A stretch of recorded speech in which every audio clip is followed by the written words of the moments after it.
Hello and welcome to the Winter Equestrian Festival. Getting into the heart of competition with the first of the 5-star weeks here, and it is an amazing night ahead of the Saturday Night Lights here for the Fidelity Investments Grand Prix.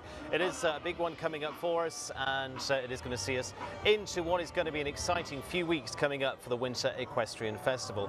Brought to you by Jumper, our pre-show here, and Jumper supplying us with all the stats behind the riders of the big competitions throughout the Winter Equestrian Festival as well. And a great way to delve into the analysis of all of those taking part. And tonight's big Grand Prix brought to you by Fidelity Investments, helping clients grow, preserve and manage wealth. You can head to their website at fidelity.com/wealth to find out more. And a long-time supporter here in Wellington. Streaming throughout the season is also brought to you by Dodd Technologies, a new sponsor this year, but very much entrenched in the world of sport for over 40 years. And they bring you tech support and design for major sports such as the NBA, NFL, IndyCar, FEI World Cup finals, bringing it back to equestrian, services for sports, entertainment and corporate communications. And all of this brought to you as well in conjunction with the US Equestrian and USEF network as well. Well, a very warm welcome to our first big night of competition here in Wellington. Delighted to say got an exciting lineup of guests joining me as well to analyse what's coming up as part of tonight's Fidelity Investments 5-star Grand Prix. The noise is starting in all directions, the carousel's going, the band's in action, the riders are walking the course, the stadium's starting to pack out, and we are getting ready to see who might win tonight. Last year it was McLean Ward, we'll come on to that in a few moments' time, and alongside me a wonderful list of those with experience here, and I'd like to say Brian Mowbray is joining us, Arkan rider for US team. Brian, good evening. Thank you for having me. I'm so happy to be here. Looking forward to this. Another big night to get into competition. Absolutely. It's the first 5-star of the season. I think it'll be really exciting to see who brings out what and what everybody's game plan is. And it's definitely one of my favorite classes of the winter season. Man who knows what it's like under the lights is world number 12, Shane Sweetnam, here tonight. And Shane, it's always good to get back into the real grit of the season. It's great. And always the first 5-star is a special event here. The crowds are already arriving. There's good vibe, good atmosphere, so I think it'll be a great class tonight. Absolutely. Danny Woolman, who's with us throughout the season as well, been bringing us commentary and analysis as well. Danny, you've been a 5-star winner of the Grand Prix here to boot too. Danny, great to see everyone this week. It's had a different buzz to this week. Yeah, absolutely. I think the first 5-star of the year is always something people gear towards. They've been building up all season long, and I think horses and riders look ready and prepared for this week, and they all want to peak tonight. Yeah, absolutely. The last few weeks has been that little bit teetering towards that. Okay, we're getting towards the big ones. These are the big ones coming up over the next few weeks. Well, Danny, let's talk first, because to get to this stage, there is different stages of qualifying. The WEF Challenge Cup, the Adequan sponsored class, and the Bainbridge 150 speed earlier on this week as well. We took top 10 from that, and top 30 from the WEF Challenge Cup. Let's take a look at the winner of the Challenge Cup. And Danny, it was a pretty quick finish. It was. Kent was unbelievably fast. He just blew the competition away. I think he was almost 2 full seconds ahead of second place. He was just lightning, slicing and dicing in the jump off. It was quite an impressive display. And this horse that he was sitting on, Tulena, jumped incredibly well, and Kent meant business Thursday. It was amazing. Certainly does, as he always does as well. And so we took a top group from there. They go in reverse order as well on the order tonight, which makes things really interesting too. So Kent goes last. Exactly. I think that's a new thing this year, and it makes the class actually more exciting and a little bit more fair. I mean, you see then at the end of the class the people who were peaking this week and are already performing well and are really set up to perform well again tonight. And we also, of course, went to that Bainbridge 150 speed as well, top 10 from that. And flying around there, it was a German win this time around with Rupert Carl Winkelmann and Quinn 33. Let's take a look at how he flew to the top there. But again, it's 150 at this point, so it's still big jumping. It's not all speed. Absolutely. This class actually used to be a 145. It's now a 150 speed, so it's real jumping, and it was a very challenging course. Rupert was, I think, 13th to go. He was the first one to jump clear, and he held the lead the entire class. It was very impressive, and it was a tricky course. not a lot of people jumping clear, and it was a great display. I'm glad that he won and made it through to tonight. So. Well, they booked their place into tonight, but the man who booked the top slot is Kent Farrington and Tulane, as we say that. We caught up with Kent after his win earlier on this week to see what he had to say about his win and, of course, more importantly, what he thought about his top horse too.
Well, they're the success for Kent Farrington, and as I say, in prime position. Now, he's actually going to ride Greyer tonight, so goes to a different horse.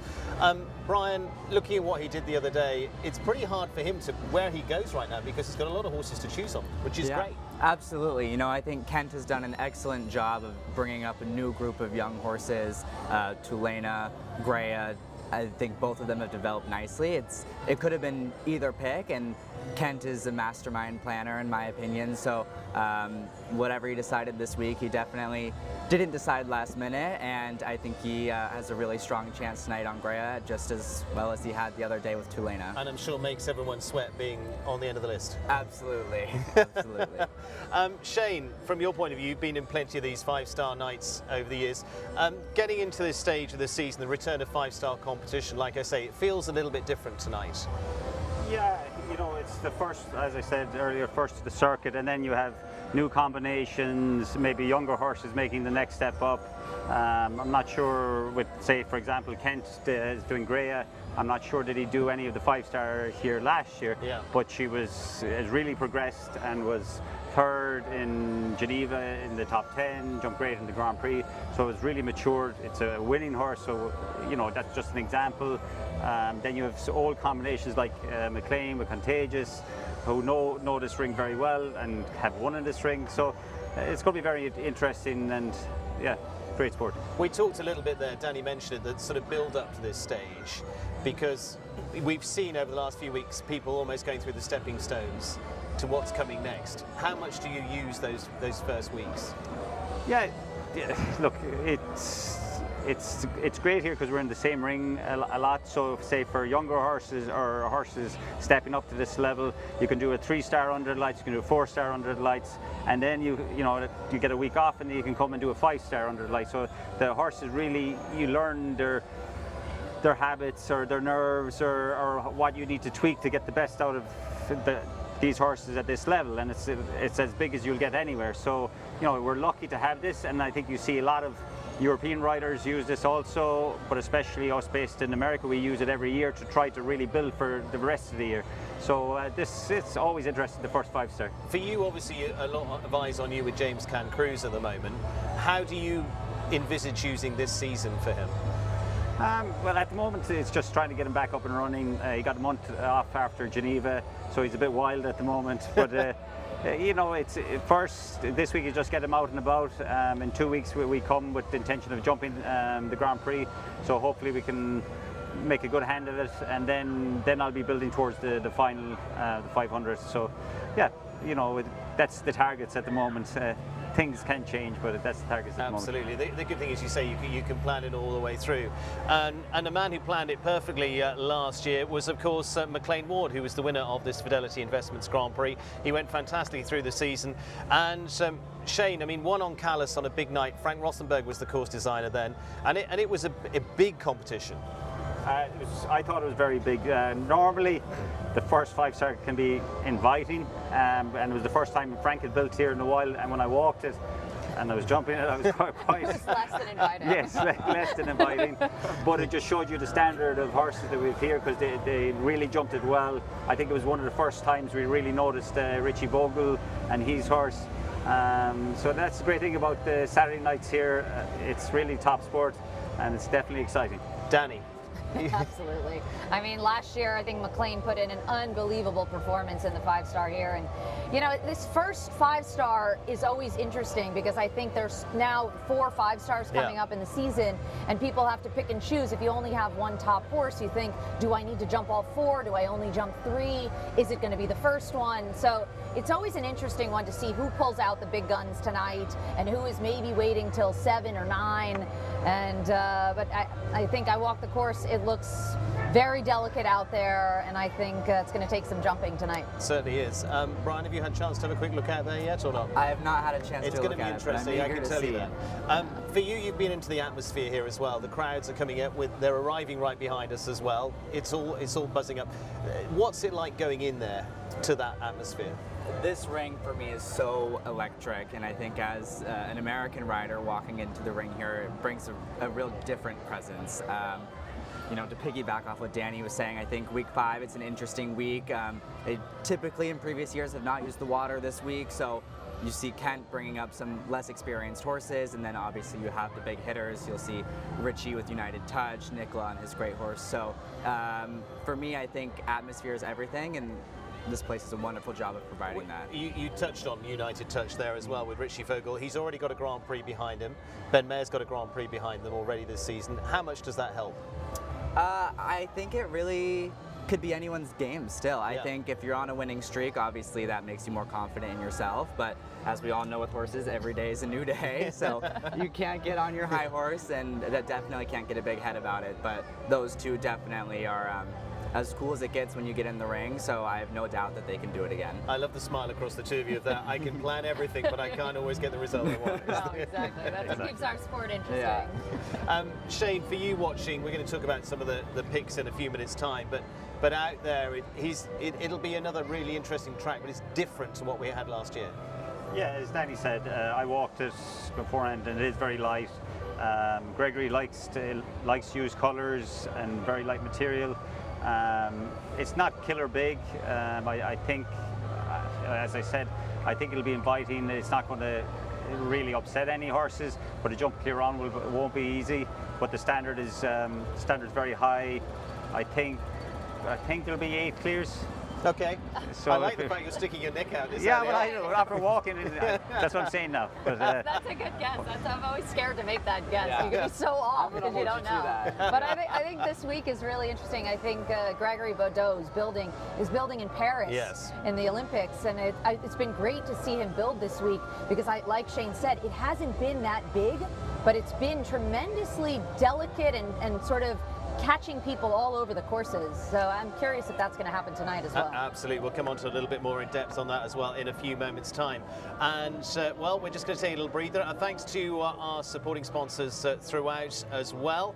And thanks to Jumper. We're going to talk some Jumper stats in a few minutes' time on each of the riders as well. What are the average scores are they getting? Who looks like, when we look at the stats, being the top performer here tonight? We'll take you into a little bit behind that as well. And, of course, Fidelity Investments behind our $385,000 class here tonight. And very much thanks to them.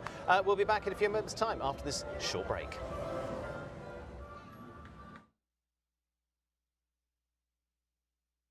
Can Jumper help you find your next top horse? Let's say you're looking for an 8-year-old, competing at meter 40, jumping clear 60% of the time. Jumper lets you find top horses by age, pedigree, or performance. Download now and take the guesswork out of show jumping with Jumper.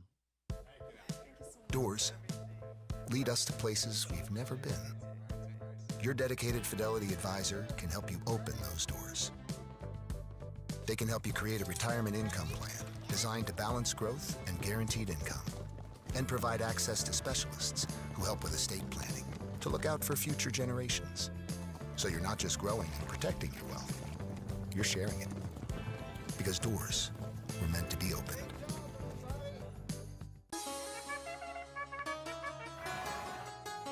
Yeah, the Pegasus is going down in a major way, the biggest.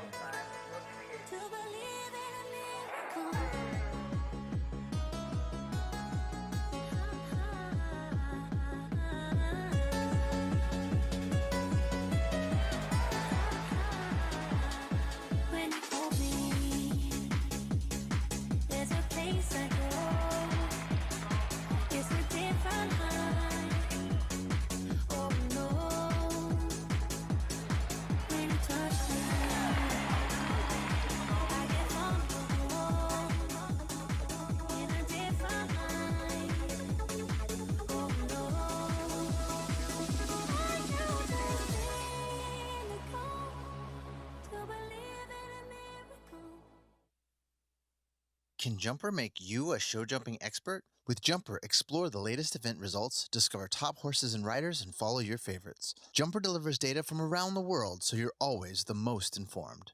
Download now and take the guesswork out of show jumping with Jumper.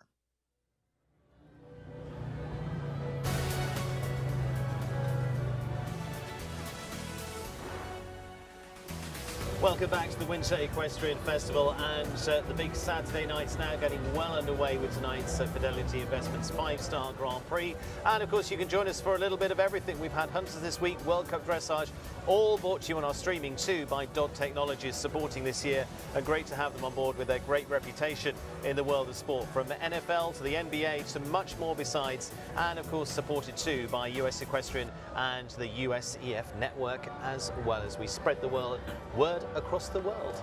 And it is joining me, my guest, to discuss tonight's rundown of those competing in the Fidelity Investments Grand Prix. We're going to take a look at some stats and kick off with Ben Maher as our first to go with Dallas Vegas Bati. Ben, of course, won the early Grand Prix of the season.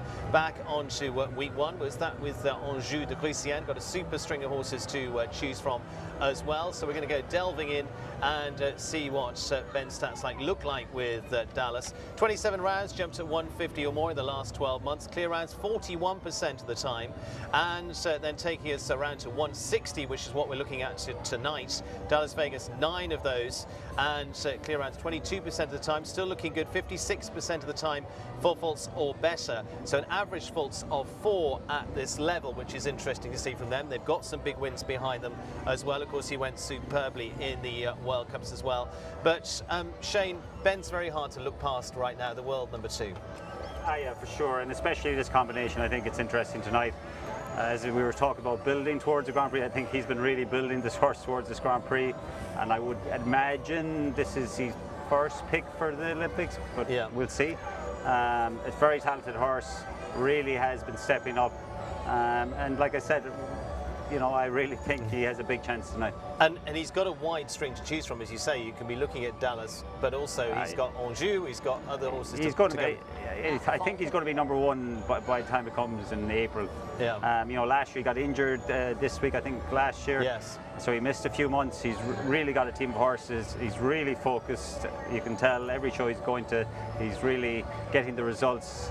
And he's got the team of horses to do it, so yeah, I really think he'll be number 1. And Danny, that's the bounce back, wasn't it? I mean, he won the NetJets Grand Prix here last year, had a dreadful fall in the arena, was out for months with a serious injury, and then straight back at it and to world number 2.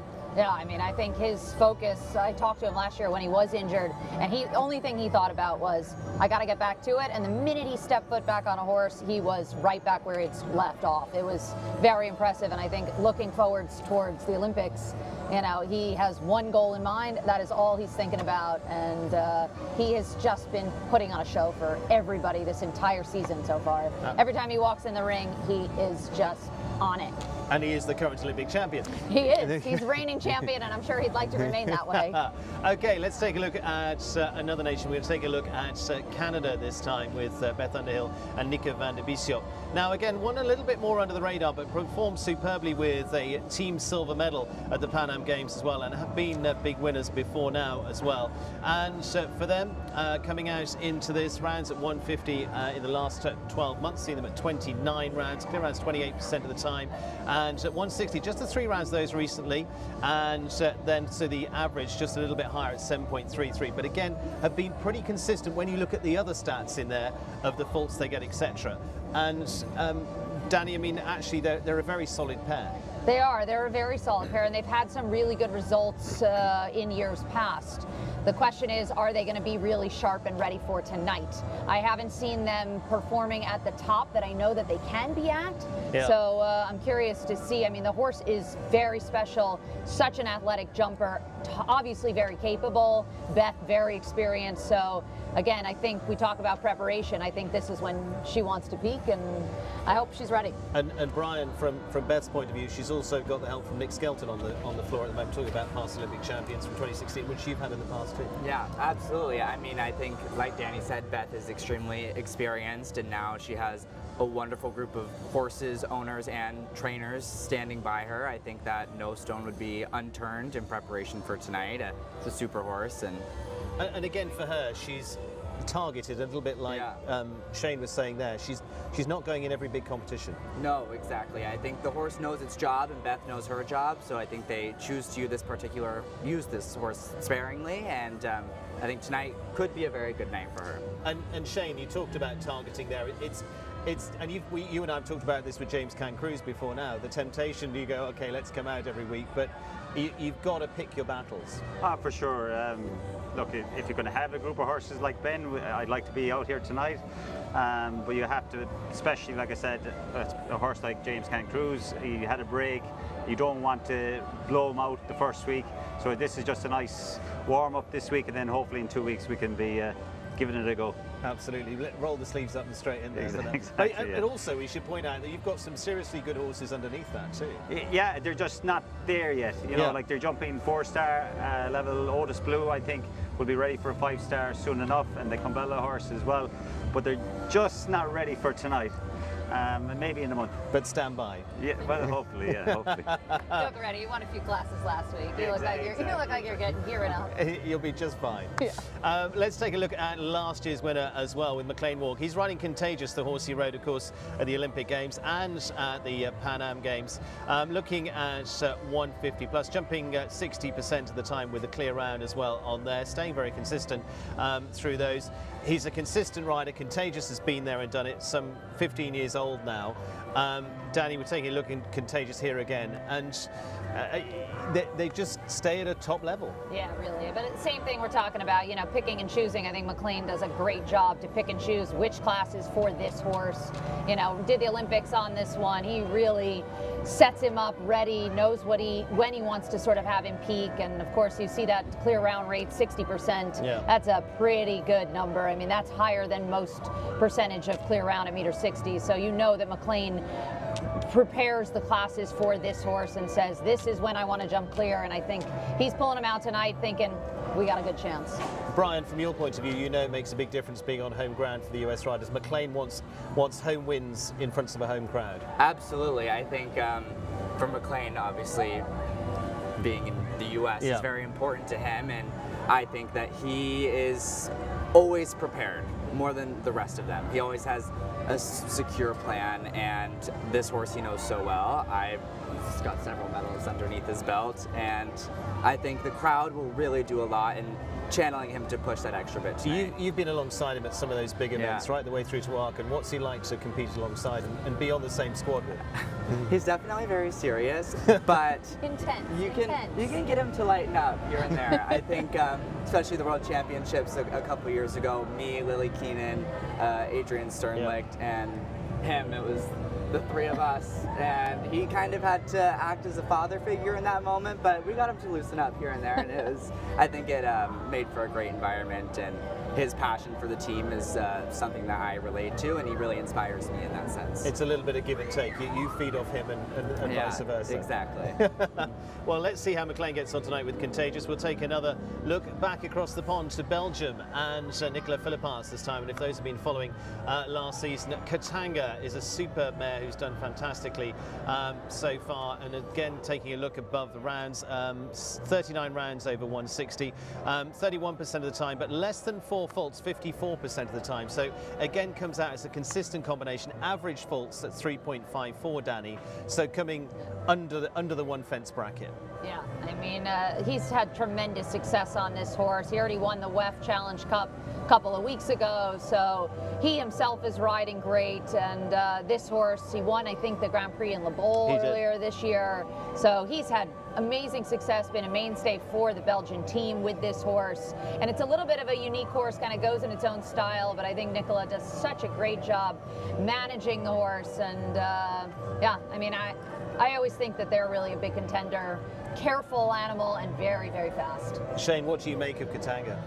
Yeah, it's a fantastic horse. Like Danny said, Le Ball, Aachen was amazing. Yeah, has really turned up at some of the major events. I don't know that she jumped her very best here under the lights, just off my memory, but she's got a big heart, and if he is in the jump off, it is a very, very fast horse. Absolutely, yeah, she was top 10 there in Aachen as well for the Grand Prix there, as you say. So that's one that could go that way. Belgium in the mix as well, so we're getting a good spread of nations. Brian, does that add to the excitement of WEF as well, because you're not just sitting with the home riders, you've got a spray of flags? Absolutely, I think so, and I think now as the shows are building here throughout the year, we're attracting more European riders, but for as long as I can remember, even as a young athlete jumping my first 5 stars when I was 17, 18 years old, I think riding against the best in the world and riders that you always watch on live stream and TV, it really pushes you to do your best, and yeah, for me it's definitely inspiring. Still a young athlete as well. Yeah. And let's take a look at our final one, and this time it is for Germany, and a name some might not be quite so familiar with, René Dittmer. And well, it's going to take, it's a lovely shot of Adrian Sterling, but it is René Dittmer who's going to be on there as well. René's got some super stats as well from him. Less than 4 faults 94% of the time when he's been jumping those 150s, 2.5 as an average in terms of score. So some serious stats in there to play with, but again, he's performing with the one horse really, with Corsica. Yeah, but actually I was talking to him the other day and he was saying he almost didn't qualify for tonight's class. I think he had 1 or 2 down in the qualifier on Thursday, and he was super nervous, and I was thinking what a shame that would be, because he's such a competitor and he's had some really good results, been based in the US through the fall here, first time that he's sort of here really competing with the horses, and I think with this horse he has been great, and he's young for Germany, but he has had amazing success, and I think can't count him out at all. It was a little bit of a sweat this week because Chloe Reed, his partner, was in She got in easily. She got in. She got in She was easily. done, and René wasn't in at that point. I think there was danger in the household. Absolutely. Shane, you've watched René a few times, of course, especially on that indoor circuit here in the US. Washington, he went fantastically, won 2 classes, second in the World Cup there as well, and on to Lexington, etc. He made a good mark in the fall. He was unbelievably consistent. The horse just kept jumping clears, but he kept riding perfect. And it's going to be interesting to see how this now is outdoor, bigger jumps, a little bit more technical, I think, also. So it'll be interesting to see how he handles it. I think he's one of the ones that's meant to be on the Nations Cup team in Ocala. So I think he's building towards that, so it'll be interesting to see how it goes. And again, as you say, a different impression. He won the 4-star Grand Prix here back in December, but that's during the day, and a lot of those classes and a little bit different. That one was during that was a light class, but not as packed. No, but when we were jumping in Washington, there was a big crowd and everything. I think that side of it, the horse handles it very well. But like you said, that was in December, early December, and he sort of gave the horse a little break. Yeah. So I don't know, is he really on it at the moment? But you know what, his results speak for themselves, so why not? Absolutely. René, we'll see how he performs tonight. Good luck to him. We're going to take a little breather before we come into the final stages of building up for our Grand Prix. Thanks to Jumper for the stats here tonight, and we've got more of those to come later into the programmes as well throughout. And it is also thanks to Fidelity, of course, presenting tonight's $385,000 Grand Prix. We're back in a few moments' time.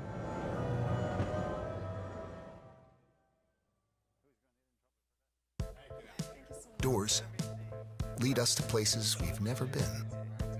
Your dedicated Fidelity advisor can help you open those doors. They can help you create a retirement income plan designed to balance growth and guaranteed income, and provide access to specialists who help with estate planning to look out for future generations. So you're not just growing and protecting your wealth, you're sharing it. Because doors were meant to be opened.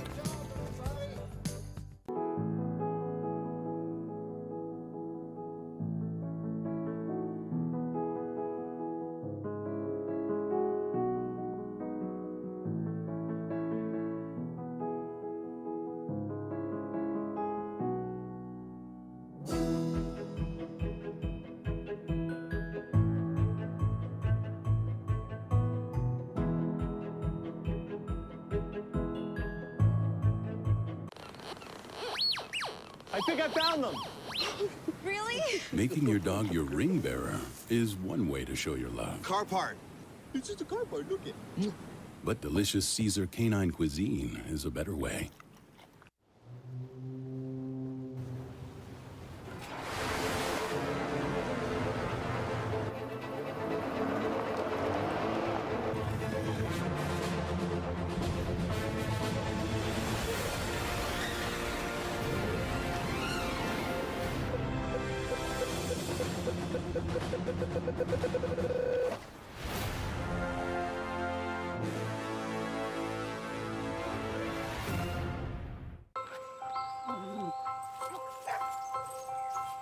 From playful puppy to adventurous adult, help keep them healthy. Iams for life.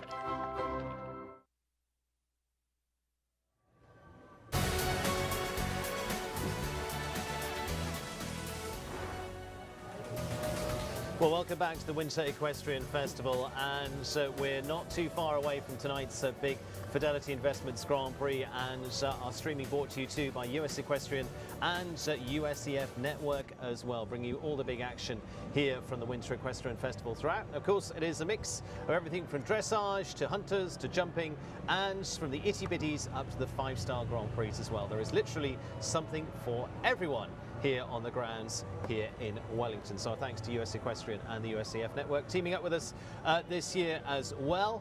And we'll also be taking you through the whole of the season with them too, as much more to come. So let's take us into the final stages as we build up towards tonight's Grand Prix, and let's talk courses. We're going to look in detail on the broadcast of what's in the course, but Gregory Baudot, we mentioned there, from France, first time here. He's building the courses for Paris 2024 alongside Santiago Varela of Spain. Danny, he's going to be on home ground there. Are they hoping to glean a little bit of what to expect, or at least see his style tonight? Yeah, you know, I think it's interesting. We haven't seen him here in Wellington before. It's a different style. I actually haven't seen a course. I thought tonight's course was very unique. You know, we've seen so many courses over the years set in this ring, and you think eventually they got to just keep building the same thing. And I was surprised. I think tonight really looked different, especially the line alongside the VIP. Very different, and I think it's been a very interesting week. The time allows have been snug but fair. Material's been very delicate, and he's been catching people everywhere. So it's nice to see that style. Shane, the WEF class, from that point of view, his jump off there, Ken Farrington talked about it a little bit earlier on. He said it was modern, it was light, it was different. Yeah, and it definitely suited Kent with his type of horses. They're very careful and very quick. And that's what I wonder, will this jump off be, the speed will be a big factor of this Grand Prix. I've jumped at a few different places with Gregory building, and really he's always thinking and trying a little bit different things, and will be interesting to see. You know, for us when we're jumping this week, it's interesting to see, is some of the stuff he's going to use at the Olympics, or is he trying things out? And that's what we're hoping, so maybe we're going to learn a lot tonight. But no, he's got great feeling as a course designer, and himself and Santiago doing the Olympics is going to be very interesting. And you know, we'll judge it tonight, what kind of tricks he likes to use and what he doesn't. We've walked it down there, and color-wise, he plays around with the colors. Yeah, absolutely. Not only just the colors, but different colors and different parts of the jumps. He uses one color on the top pole, a different color in the middle. Tonight, the B of the triple is a totally different color. He did that in the Challenge Cup as well. That caught a lot of people out, so I think that's going to be tricky tonight. You know, like you said, he's using pastels. He's using a skinny jump that actually has stripes on it. We don't often see that. That's a really unique jump. A lot of different things tonight. A lot of things to go with. So let's get to your picks, and we'll start with Danny from that point of view. Who is going to be your winner tonight? Who are you picking out of the pack? My winner tonight was Nicola Philipparts. I think, like I said, I like that horse. Nicola's been riding really well, and that horse has been performing. I think they got a good shot, and I know they're fast. So if they get in that jump off, everyone's going to come running after them. Shane? I went with McLean, with Contagious. As we said, Contagious, he only really pulls him out when he wants to win. You know, his last real show last year was the Pan Ams, and he was fantastic. The horse was a big reason why the Americans qualified. So, and like Danny said, in the jump off, there's probably nobody faster. So if it gets down to that, then Contagious has a great chance. Brian, you think you've got one to stop that group? I do. I went with Richard Vogel and United Touch. United Touch is my favorite horse jumping top sport right now. The stride, I mean, with the right course and you can get on that massive gallop, it can leave out strides that any horses can't. And he knows exactly how to manage it, and he's so still. I think that he could really smoke them all. And for those of us that watched him in Geneva winning the Grand Prix there, it was insane. What a jump off. Insane. That was the best jump off I think I've ever witnessed in my life. Like it. It was exceptional. And I mean, I'm still sticking with Nicola, but Richie is probably one of the fastest riders in the world. Yeah, that's for sure. So. Oh, it's going to make for a big one, certainly. Yeah. Okay, so those are the picks for tonight. I have been asked to make a pick as well, and I suppose I better go with Ben Maher as well. World number 2, British rider, of course, the Olympic champion. It's very hard to look past him with Dallas Vegas Bati as well. So we see whether Tilly comes out as the top horse there too. And so it just remains for me to say thank you very much to everyone tonight. Good luck, enjoy. Danny, you're going to be on the sidelines for us. I will try to get some behind the scenes for you guys of what the riders thought of the course, and yeah. Looking forward to seeing you for that. And you've, of course, been commentating a lot of the classes for us as well. Thank you for that. Through Thank you. WEF Challenge Cup 2. That was really interesting. Shane, you can have a little more relaxed evening this week, but as you say, you're going to be in action over in a couple of weeks' time. Yeah, I can have a nice meal up at the VIP and enjoy the class for once. Spectator tonight. Yeah, exactly. Brian, from your point of view, you're going to go and watch the best in action here tonight and glean a bit from that. Absolutely, and I'm looking forward to it. Absolutely. Well, it's going to be a fun one to do from that point of view. We've got picks in. We've got everything sorted out. Big night ahead. This is the start of what is a big run, Shane, coming up here as well. This next chunk, Nations Cup, the more 5 stars, this is where it gets meaty. Yeah, now we start to breathe and get ready for an onslaught of proper jumping and a lot of ups and downs as a rider, and that's the thing with the sport. We learn a lot during this period, and you really know where you're at the end of the whole thing. Danny, you've been through it as well with horses. Do you look forward to this next stretch or not? I do. Honestly, I mean, that's why we do this, right? We love the top sport, and it's pressure, but pressure breeds success. Brian, you love a bit of pressure? Absolutely. I think the more pressure, the better. And week 5 is the perfect week to kick it off. And I think from here on out, nobody will be playing any games. Absolutely. Okay, so it's bringing it all out tonight for the start of the serious run here in Wellington at the 5 stars. Thank you to everyone for joining tonight. I say Danny's going to be with us a little bit later as well.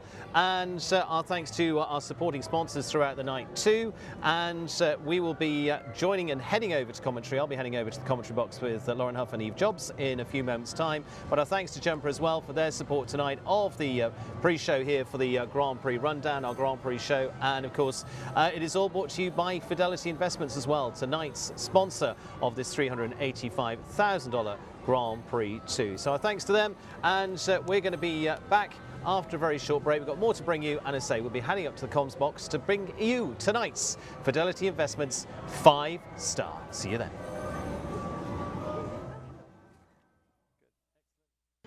The horse, the ultimate athlete, the best friend, the teammate. Once wild, they now place their unquestioning trust in us. At Keyflow, we hold a deep appreciation that horses choose to grant us humans the privilege to keep and to care for them. We knew horse feed could be better, so we made it better. Better for those who need power and endurance to fuel performance. Better for those who need the best start in life to reach their potential. Better for those who need the vitality to tackle new adventures. And better for those who seek longevity because they have more wisdom yet to share. Through science and innovation, we've developed a range of feeds that are easier for horses to digest, that deliver more nutrients, and that require lower feeding rates. Keyflow feeds, redefining equine nutrition, because horses rely on us.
Welcome back, and our thanks to Dodd Technologies, who bring us our streaming throughout the Winter Equestrian Festival. Over 40 years of experience, design and technical support to some major sporting bodies. Not only the equestrian sport here, but the NBA, NFL, IndyCar and the FEI World Cup finals as well. Services for sports, entertainment and corporate communication.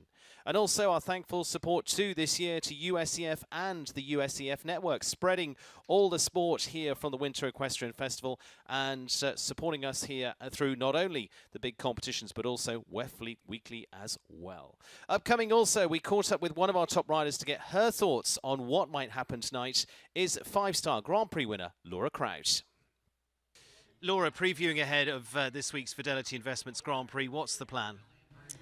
Well, I mean, the plan is to try to win it, but I'm jumping Biscetta, which is a 10-year-old mare I've had since she was 7, and this will be sort of, I think, her second 5-star Grand Prix, first time under the lights, so I'm optimistic. I think she'll handle it well, but, you know, I could understand if we have a green moment. For you, you've done this plenty of times under the lights here with plenty of horses. Last year, 5-star win for you as well. What's special about winning here? Well, it's just, you know, it's home for us, and the crowd here is amazing. I mean, the atmosphere is electric. So, you know, if you're in the jump off and you're from the home country, they're really behind you. So it's really exciting. You yourself, obviously, in the Grand Prix, who do you always look out for? Who's your big dangers? They're all dangerous these days. I mean, Ken Farrington, he was like lightning yesterday. You know, the usuals, McLean, yeah, I can't, there's too many to name.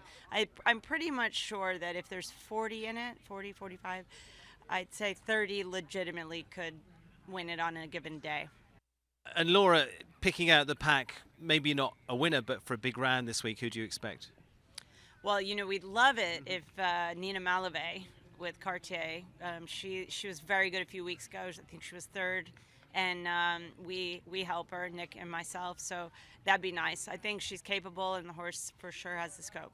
Excellent. Thank you very much.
Thank you to Jumper tonight, our official provider of statistics on all the big competitions here at the Winter Equestrian Festival, giving us the insight behind the top riders and how things might play out for the big nights here. And our huge support tonight too, of course, from Fidelity Investments, helping clients grow, preserve and manage wealth. You can head to their website at fidelity.com/wealth.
Very good evening and welcome to the Winter Equestrian Festival, and building up into tonight's $385,000 Fidelity Investments Grand Prix. First 5-star of the season. It's going to be a big one, an exciting field coming up for this. We've given you a little preview through our Grand Prix show, and we're going to talk through exactly how it's going to unfold as the sport gets ready to get underway here. And our thanks to Fidelity once again. Dodd Technologies as well throughout the season, a new partnership with the Winter Equestrian Festival, bringing us into the top sport with them as well. They're part of NFL, NBA, and have been too as part of the FEI World Cup Finals too. And our thanks to our partnership too this year with the US Equestrian and the USEF network as well, bringing an even wider audience for the Winter Equestrian Festival too as it goes across the globe. Well, delighted to say tonight we have an exciting lineup of riders, an exciting lineup of commentators as well. And alongside me are two who've brought home medals from the Pan Am Games amongst many successes. A very good evening to Lauren Huff. Lauren, good evening. Hello, Stephen. Thanks for having me. Both of you have been part of Pan Am's, and two alongside is Eve Jobs making her debut. Hi, Stephen. How are you? Looking forward to a fun night, Eve. Me too. It's been a really interesting one walking the course. Riders have had a little look. Our team here have had a little look as well. And so we're going to take you through exactly what that looks like in a few moments' time. Lauren, just very briefly, it looks a serious field. Yeah, I think it's a tough course. It's our first 5-star here this season. And yeah, I think they ask a lot of questions early on. So we'll see. You know, there's a wide range of horse riders, and I don't know what my guess is yet on number of clears, though. We will see. Eve, your take on tonight? I think it's pretty technical. I think it's big enough, and I think with the field that we have, anywhere between, I'm going to guess 6 to 8 clear. 6 to 8. Shane Sweeten went 8. Let's take a look. Fidelity Investment sponsors two of our course rundown here as well. So let's take a look at the track of the animation of what Gregory Bordeaux, our course designer, has set tonight. New course designer this time. He's building the courses alongside Santi Varela for the Olympic Games in Paris as well. We start over the Fidelity fence at 150 in height, 145. Then a new wall here. We'll talk a little bit about that. It is emulating Worth Avenue, a little touch of that there, just short of 160. Then coming down, potential 7 strides there. Again, we'll talk that through, down to the orange double at 3A and B. And an early double coming into the course, back to the NetJets fence at fence 4. From that point of view, it's going to be 160 in spread, 153 in height. Coming then into the line from 5 to 6, which takes them on 4 strides down to the Rolex fence as the next on course at 6. From there, it is down to 7, coming up to the triple bar, which will also feature as part of the jump off as well, the MS fence there. And then into the triple combination, which is going to have its influence. We're going to talk about that because very interesting the way that has been built and using the colours there too. Down to a 160 vertical at 9 in the green and white, beautifully presented at the next. Turn back then, coming on to our next at 10 at 153, 160. And then down into the final line of 11, 12. Just 3 strides here, coming to a little tiny plank on the top of fence 12, little golden plank there, and then to the horse sculptures at the last at fence 13 to complete. A time allowed of 73 seconds for those competing tonight. And that's what it looks like. 455 metres, 13 jumping obstacles, 16 jumping efforts. I say Gregory Bordeaux, assisted by Philipp Schwender of Germany, Gregory Bordeaux of France, our course designer, and $385,000 in the prize fund for tonight's 5-star. Lots to look at tonight.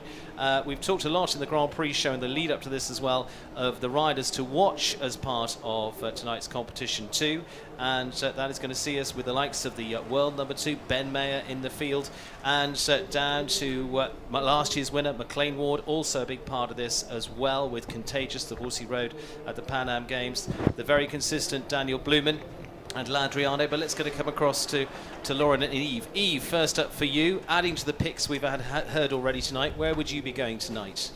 I would say Richie Vogel on United Touch S is probably one of the best picks of the field. I think he's been going really well, and I'm really excited to see that horse in person, jump with him. Brian Berger went in that direction as well, so you're teaming up with him. Lauren Huff. Yeah, Kent's riding a different horse tonight than what he won the WEF on, but he's in great form at the moment, going last in the order. You never want to count Kent out. Also, McLean is riding a fresh horse. They're both lucky to be pre-qualified now from the Pan Am medals. Yeah, absolutely, they got silver and bronze. So he's riding his veteran partner tonight. I'm going to let you go with those two. Okay, okay, perfect, excellent. So thank you to them, and thank you to US Equestrian and the USEF network as well, bringing us tonight's coverage too. And it's been a big part of the Fidelity Investments Grand Prix that is here tonight as part of a wonderful lineup, and they have been a long-time supporter here at the Winter Equestrian Festival as well. You can head to their websites at fidelity.com. Join us in just a few moments after the break.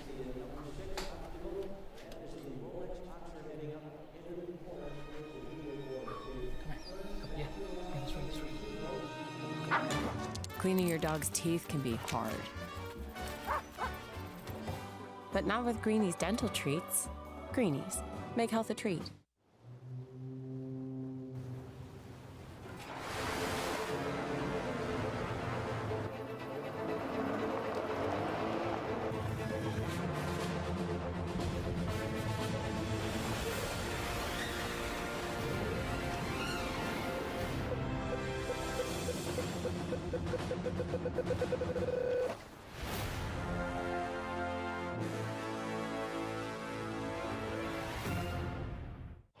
At Nutro, we believe in growing healthy dogs. Our nutritious food is made with high-quality, natural ingredients to help dogs live full and active lives. Let's grow healthy dogs. Doors lead us to places we've never been. Your dedicated Fidelity advisor can help you open those doors. They can help you create a retirement income plan designed to balance growth and guaranteed income, and provide access to specialists who help with estate planning to look out for future generations. So you're not just growing and protecting your wealth, you're sharing it. Because doors were meant to be opened. It goes like this.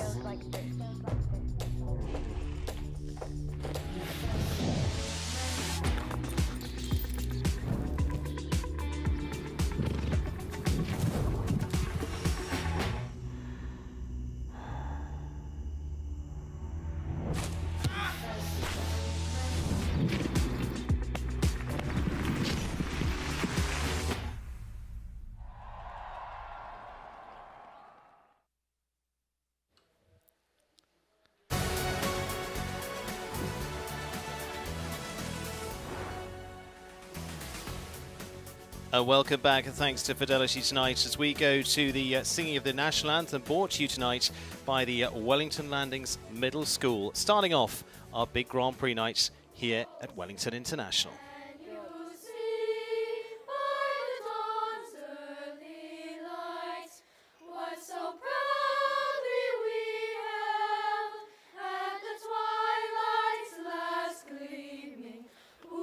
Stripes and bright stars through the perilous fight, o'er the ramparts we watched were so gallantly streaming, and the rockets' red glare, the bombs bursting in air, gave proof through the night that our flag was still there. Oh, say does that star-spangled banner yet wave o'er the land of the free and the home of the brave? Wow, that'll put you in a great Well, mood thank here you tonight. to Here on Saturday Wellington Night Landings Lights. Middle School. Wellington Many of the schools joining us throughout the season as well. First rider is heading in, as I say, alongside me, delighted We to know say, you're all ready our for- two ladies who've brought home medals in the Pan Am Games, Lauren Huff and Eve Jobs, both been World Cup finalists as well, and both headed to the Nations Cup finals too. And we start with a lady who's been on tremendous form as well. She won the NetJets Grand Prix just a few weeks ago, Tiffany Foster of Canada, and the Five Roosters Electric. And as I say, for her, she won a battle cry a few few weeks ago. Last year she won her first 5-star Grand Prix on home grounds at Thunderbird there with Northern Lights. Home base is up there as well, and part of the team that won at Pan Am. Team Silver for the Canadians, gaining Olympic qualification too. Alongside me, Eve Jobs. Eve, you've competed at T-Bird plenty of times. It was a pretty emotional moment for her. As you know, all the team up there would have loved that. Yeah, Tiffany is one of the loveliest people you'll ever meet, and to hear about that win, I was so happy for her, and to win on your home base is, I can imagine, an amazing feeling. Makes it a little bit different. And Eve, what have you made of walking the course here for this? I think it's very technical. I think there's a few choices that we'll see what Tiffany does, but I think it's quite big and quite technical, and that was quite unfortunate to start off. Yeah, tough first fence. Lauren, this second fence here, again, golden there. Actually, they were toying with the idea of some sunsets in there as well. They've gone with the plain wall. What do you make of the early start to this? Okay, horses at this level normally shouldn't have any problem with this wall, but you know, you could see when this horse came in, his eyes got quite big, and I think he's just gotten a little bit greened up on her. He's not totally focused on what he's doing at the moment. He's a super talented horse, and she's going to just have to hold his hand and give him a good experience the rest of the way around. What do we got coming up here? This is the triple bar. This is triple bar to triple combination. 7. I walked also a wide 7 to vertical, and then a little stretch out. Eve, you mentioned in there some options. What options were we looking at, do you think? I think down to that vertical, she just chose to do the 8. There is a 7 if you're on the inside there, and this line right here. Let's see what she does. What did you make walking it? I think it really depends on the horse that you're on, and where their stride is, how the rideability is, and what the time allowed looks like. Yeah, and she's got 3 time falls there, and it's a time allowed of 73 seconds. 3 time there, 12 jumping for Tiffany Foster and Electric. Lauren, a little balance there for her between a little bit of disappointment, but also, you know, say it's one of the first times getting that horse. It's a 10-year-old mare out into this former rival, Ken Farring's.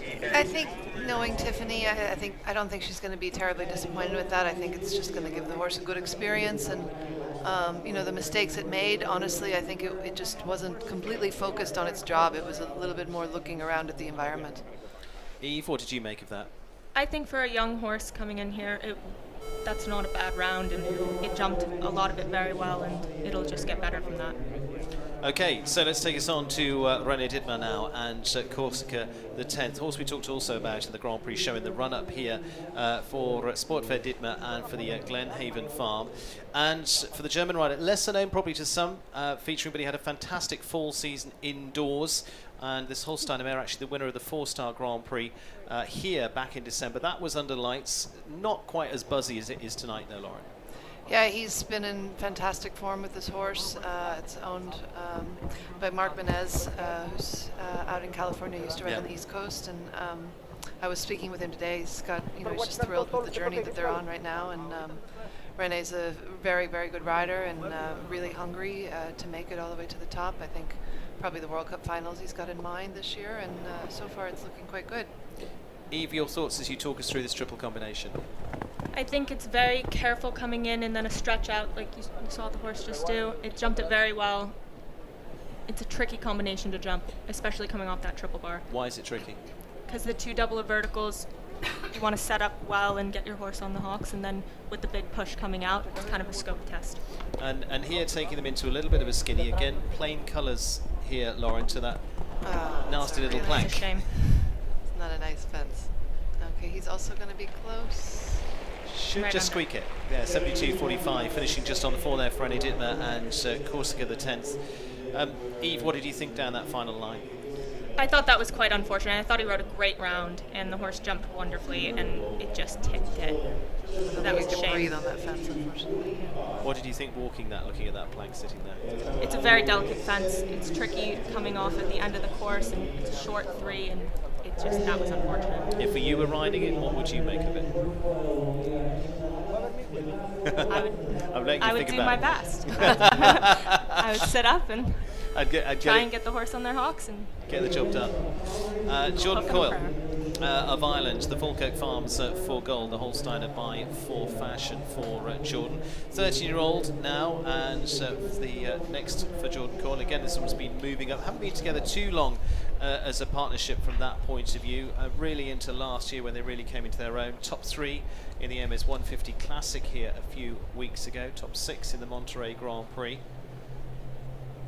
They handle the wall pretty early on, as you say. They're used to this now. So far it has not been an issue. We might see some horses that jump a little high, which could make the 7 a little bit long, but going towards home, I don't think it's going to cause too many problems. Later into the Rolex line there. Eve, how did that walk to you? It's just a pretty standard 4, or you've got to fight for it. It's 8 or 9 into that 4. He did 8. We've seen 9, and then a pretty standard 4. That's a big oxer coming out. It's quite wide, and I thought he actually did that really well. Oh, we got lucky there. 165, the oxer coming out of there. Down here to the vertical, again sitting at full height at 160. Again, Lauren, not the biggest horse in the world. You're used to some small horses taking on some big tracks. What are you Jordan, watching? we're used to seeing him on really big, strong horses, and this is a little bit more of a handier horse, and he just jumped a fantastic round, and he's very excited about it. He's very excited about it. Jordan Coyle. And again, 71, so I think he's probably spot on with the time. Jordan Coyle for gold gets it done. Eve, what did you make of that small horse taking on the big track? That was a fantastic round. I think he'll be overjoyed with that. The horse jumped great. He rode it great. It's job done. Job done. It's job done. Thank you very much. Jordan Coyle over the last, he was definitely confident through there. Here's that line you were talking about. Big oxer coming out of here with the Rolex Spencer. So 165 on the way out there. What are the technicalities here? Because he's played with the colours in this triple combination. Yeah, I think there may be the odd horse, like a really big stride that you're going to see 6, but I think almost everyone needs to do 7 into that triple. It's very short. I feel like the ring is sloped downhill coming this way towards the in-gate. So those are really 2 delicate verticals. You need to jump 1 at a time and then be able to have the scope to get out over the oxer. I think the biggest test is A and B, though, personally. Okay, it's knowing the ring, and a lady who knows many of these rings, including this one, but Tryon tends to be the one where she's really come into her own. One more classes there than anyone is Kristen van der Veen now of the US, the bull run jumpers, bull runs Gyra. This now the 10-year-old Holsteiner by Yoriko. She's had some fantastic horses, and pairing that finished 5th here in the 4-star Grand Prix back in December, twice a World Cup finalist, and she and sister-in-law competing here tonight as well. So, Eve, that adds another little edge to this. Yeah, it's very fun. Kristen's a very fast rider and always been very competitive. Let's see. I think, oh dear. I'm just going to say I've followed this horse a bit as a 8 and 9-year-old, and I would say this is probably a big ask for it tonight. I think she's taken it slow. I think it's a super talented horse, and now with that, she's going to have to hold its hand and give it a little kick here and just make sure it feels confident. Back down over the Rolex Oxer from that point of view. As you say, I mean, there's an interesting lineup here, Lauren, of those with experience like United Touch and those coming in, and some coming into their first 5-star. Yeah, I think you've got a nice field. I think some younger riders which haven't had so much experience in these 5 stars under the lights here, that has so much atmosphere, and then obviously some very seasoned riders and horses. So it's a nice opportunity for some of these newer ones to get in here and see where you are. It's the beginning of the season. Absolutely. Eve, what's it? How different does he think it make it coming in here when it's full and the lights are going and everything else? I mean, this is a big atmosphere to walk into. It's under the lights. There's a lot of crowd, and I think, especially if you're doing it for the first time, it can definitely be a little intimidating. I think experience can be your friend here in these situations. So it can. Yeah. Also, sometimes the less you know, the better. Yeah. Go with both. Unfortunately, got in trouble there at the double, Lauren. Yeah, the horse jumped really high and landed quite shallow, and I think she did a good job of recovering, and she didn't worry so much about the time at that point. And there's a point in the course where you have to make a decision that you just want to give the horse a good education, and that they come out on the other side not needing not petrified from what they've just done. Well, comes back together there for Kristen van der Veen as they complete their 4, let me say 12 jumping and 7 time for them. So, interesting lineup. We've got the clear so far from Jordan Coyle, and for gold, 4 faults Sereni Dittmer and Corsica. Canadian rider Amy Miller, also part of the Canadian squad at the recent Pan Am Games, going back to November as well. A championship you're both very familiar with. This is the Millbrook Farm and Overland's Truman, and a really consistent combination, this 15-year-old horse. She finished individual 6th at those Pan Am's, World Championship ride as well. And Eve, going back to what you were saying, this is one that goes in the experience book. Yes, definitely. She had a wonderful result at the Pan Am Games this year and has been jumping in great form. And this is a very, very experienced mount. And how would you analyse Truman? Because this is a horse you've seen plenty of times. I have seen this horse a lot, and I think it comes out as very consistent. And that's really, really important to have. And it jumps great. It can be fast. Amy's an amazing rider, and I think they make a really solid partnership. Yeah, consistency, the order of the day through the triple combination. It's clever there through the triple. What makes you say that? It's a big horse with a big step, and it doesn't give so much air time. But she knows the horse really well, and he took his time and he judged it, and that was a shame. She just looked like she rushed a little for the time and maybe got a bit close to the front bar there. Yeah, time-wise going to be running close to that at 73 seconds, just going to be a fraction over. Yeah, 74.06 in fact, going to take them to 2 seconds over, which means 2 time, 4 jumping, 2 time, finishing on 6 for Canadian Amy Miller. And Truman, Eve, your overall assessment of that? I think Lauren was spot on. I think she was maybe turning back a little quick for the time allowed. That is a space on the course where you can make a couple seconds there. And I think it just maybe was a touch close to the front bar. It's unfortunate though. It's a great run. We've seen Jordan Coyle round at 71.11. The rest have been a little bit closer. Eve, what do you make of the time?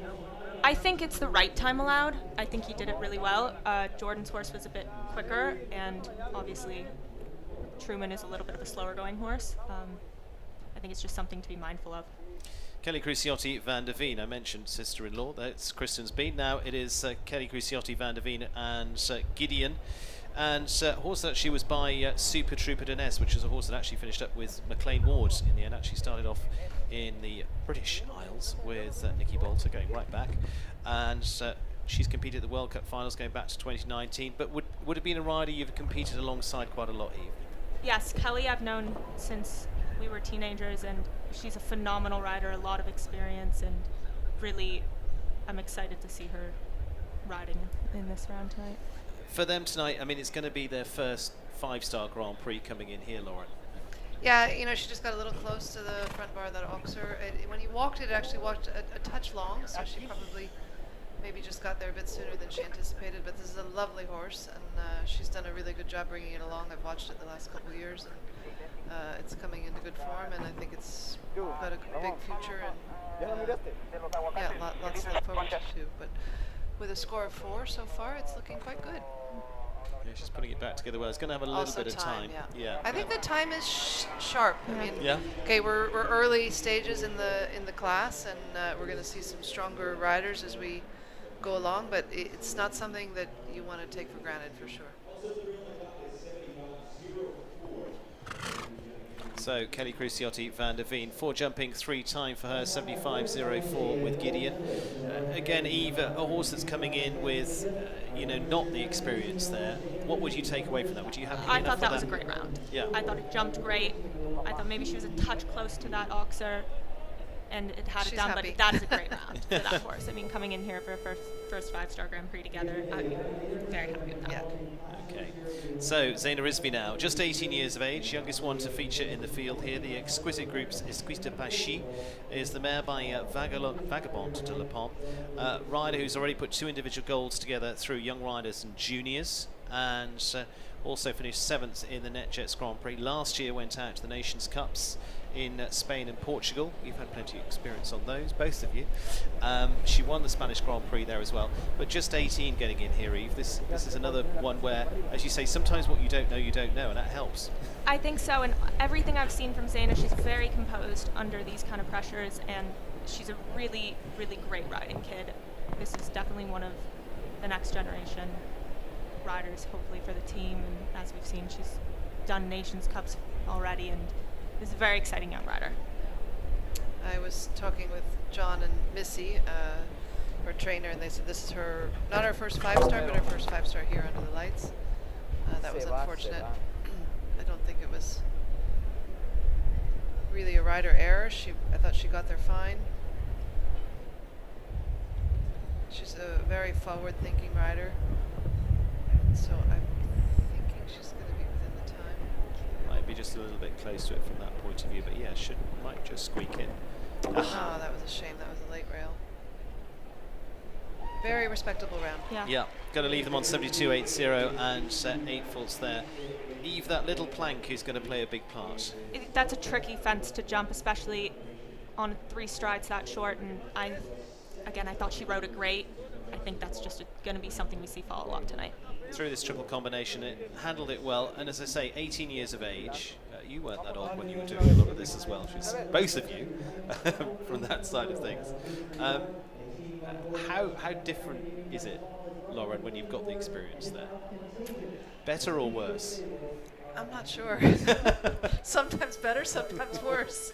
But yeah, I think she's got a really big future ahead of her. And, you know, if just watching the replay there, maybe the horse got a little on its forehand going into that triple. And like I said, it's just a bit on the downhill slope. But really, in general, a nice round. McLean Ward now, the winner here last year with Callis, and so this time with Contagious for the Beechwood Stables, the horse he rode to a team gold at the Pan Am Games from that point of view. And looking good so far, still onto the clear at the moment. Something happened with his reins over the first jump, but he recovered nicely. McLean currently world number 9 on this 15-year-old, say Pan Am gold, individual bronze, Olympic silver together back in Tokyo as well. Eve, always a joy to watch in action. He's such a wonderful rider. He's done everything. He's won everything, and to watch him on this horse is so much fun. And if he gets into the jump off, this is a very fast combination, of course. What do you? Yeah. What do you glean from watching him, Eve? You obviously watched him a lot. What have you learned from McLean? A lot of patience. Yeah. Control. Like, he's very composed and very unfazed. And I think watching him definitely, it definitely can teach you a lot. Yeah. Just coming in on the 4, should just be okay for time. That was a shame. 72.05, just finished on the 4 faults. Lauren, that last line, do you think the time puts too much pressure on you there? Is that where that's coming out of, or what do you think? It's tough, you know, it's, I think you really have to think about the time way before the last line, unfortunately. You know, it's hard to make up the time from your skinny back to that oxer. I think it comes up very fast, so I think you have to think early in the course where you can be efficient. But the horse jumped well. This is its first big class of the season, and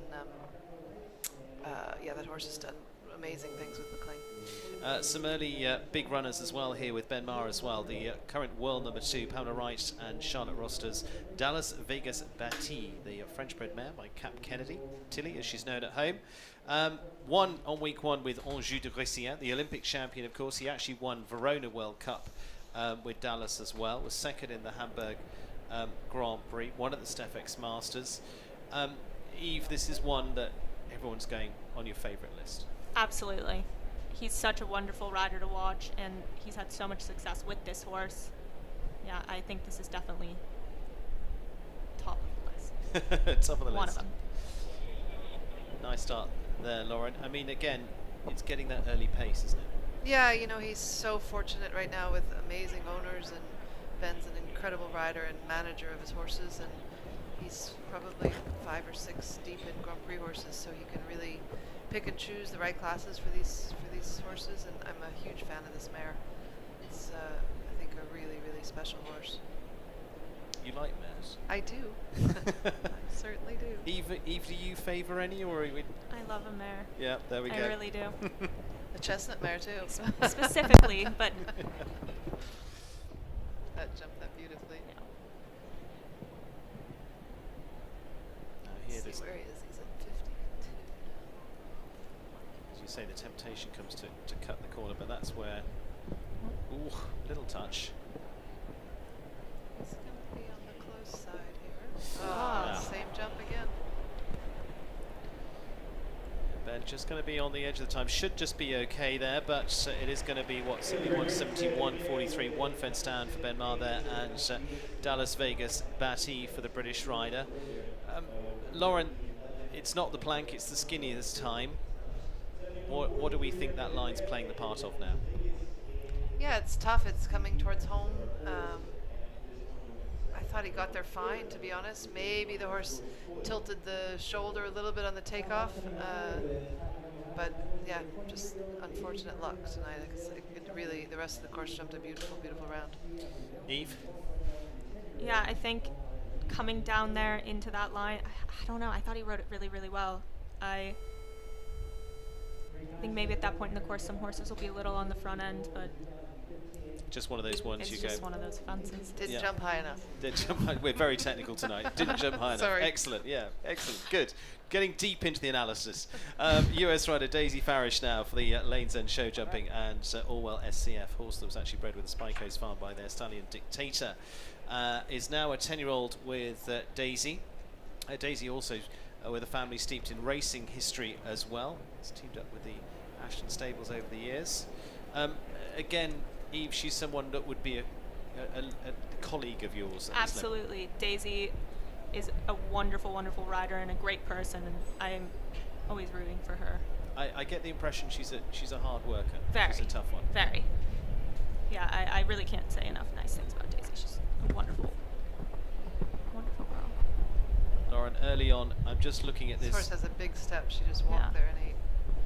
Because I was going to say to you, time-wise, I was just a little concerned. It's a slower going horse with a big step, so she's going to have to really watch that time. Be aware of it. There's only sometimes so much you could do without sacrificing the rails. It's a shame. What did you make of in terms of playing with numbers coming into that triple combination for her? I think you have to do 7. I mean, like you said, maybe there's one particular horse we might see a 6 coming up soon here. But you just have to come in so slow going into that vertical triple combination. Oh, that was a shame. They're going to bring them just outside the time allowed, though. It is 8 jumping 3 times, 75.91 for Daisy Farish and Orwell SCF. Finished well in Lagana Grand Prix back in October in Lexington, but again, would have been a step up for that ride, Eve. Yeah, I think it's the horse's first 5-star Grand Prix. I thought she gave it a great ride, a lot of confidence, and I think we'll definitely be seeing them back. The plank drops again.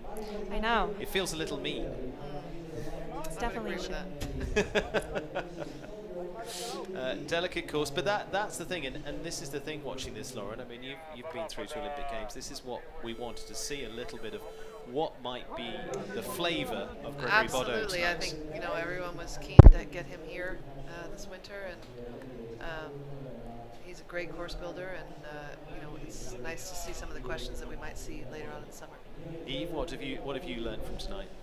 I think he built very well for the field that he had, and I think it's cool to see what he's building early in the season, and maybe we'll look back and find some threads of flavor. Are you liking the delicacy? I do. I do actually. Hurlita B and is going to be the Australian ride for Tyser Irwin, owned by Michael and Wendy Smith of Middleburg, Virginia. They've been super supporters there, and she's been a World Cup winner in Australia before now, and again she's got a string that are coming to the right time here, Lauren, with Hurlita and other horses like High Star Hero.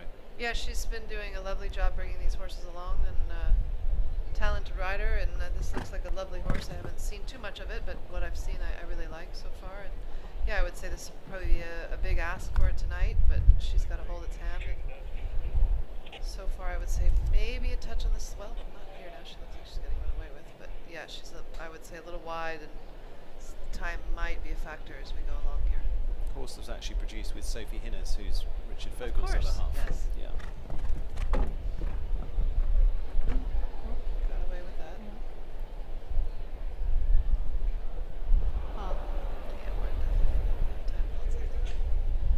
But again, going back to what we said, this is where we've got a little bit of a split here. This is a horse that wouldn't have done too many of this level. So again, Eve, you've been through this. You've got to take the positives out of it, haven't you? Absolutely. And I think time allowed maybe wasn't her main focus tonight, and it jumped a lovely round. And I think coming in here, that's kind of, it depends on what your plan is, but that's what you want, is to come out feeling like you accomplished something, you made progress. What would you take as a highlight out of that round? I would say I thought the horse stayed with her really well. I thought it jumped, for the most part, very, very in great style, and she rode it really well. And I think sometimes just doing it makes you feel like it's not so scary, and I think that's a great experience for both horse and rider. You've been through plenty of that, I'm sure. Good and bad days, yes. Now, on to Richard Vogel. I mentioned his partner just a moment ago. Let's take a look at with the world number 11, and one that many have been waiting to see. Finished well in this Grand Prix, in fact, last year. And this is United Touch S, winners of the Geneva Grand Prix a few weeks ago, and owned with Julius Peter-Sinak. And on the back of that Grand Prix, which again in the lead up to this we talked about was one of the most exciting Grand Prix finishes to watch. Never in my life that jump off is something I don't think we'll ever see again. Eve, this horse is pretty special in the way it has its ability. It's got a heck of a stride. It really does. I think that would probably be something to manage, and I think he's done such a great job with this horse. Yeah, that jump off in Geneva, I still watch that. He's just freshly out of quarantine. He did 30 days Yeah. quarantine, so I don't think he's had so much ring mileage since Geneva, but I don't think that should matter for this horse. Such an explosive jumper. So he's going to turn really sharp back to this. That's what he does. 8.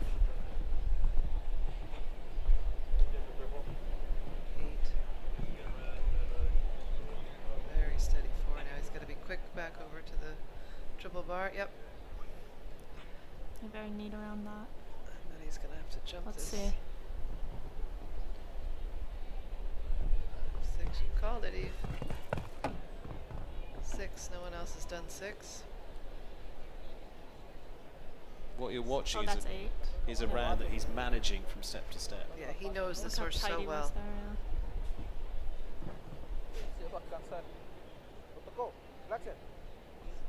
Time-wise looking good. Oh.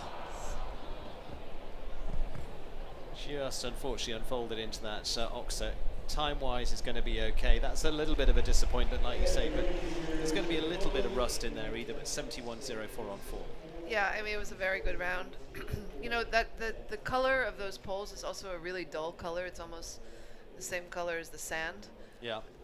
Not exactly, but Not they're far just off. not far off, and they're just not really focusing, and it's not holding them off of it at all. They're sort of leaning into it.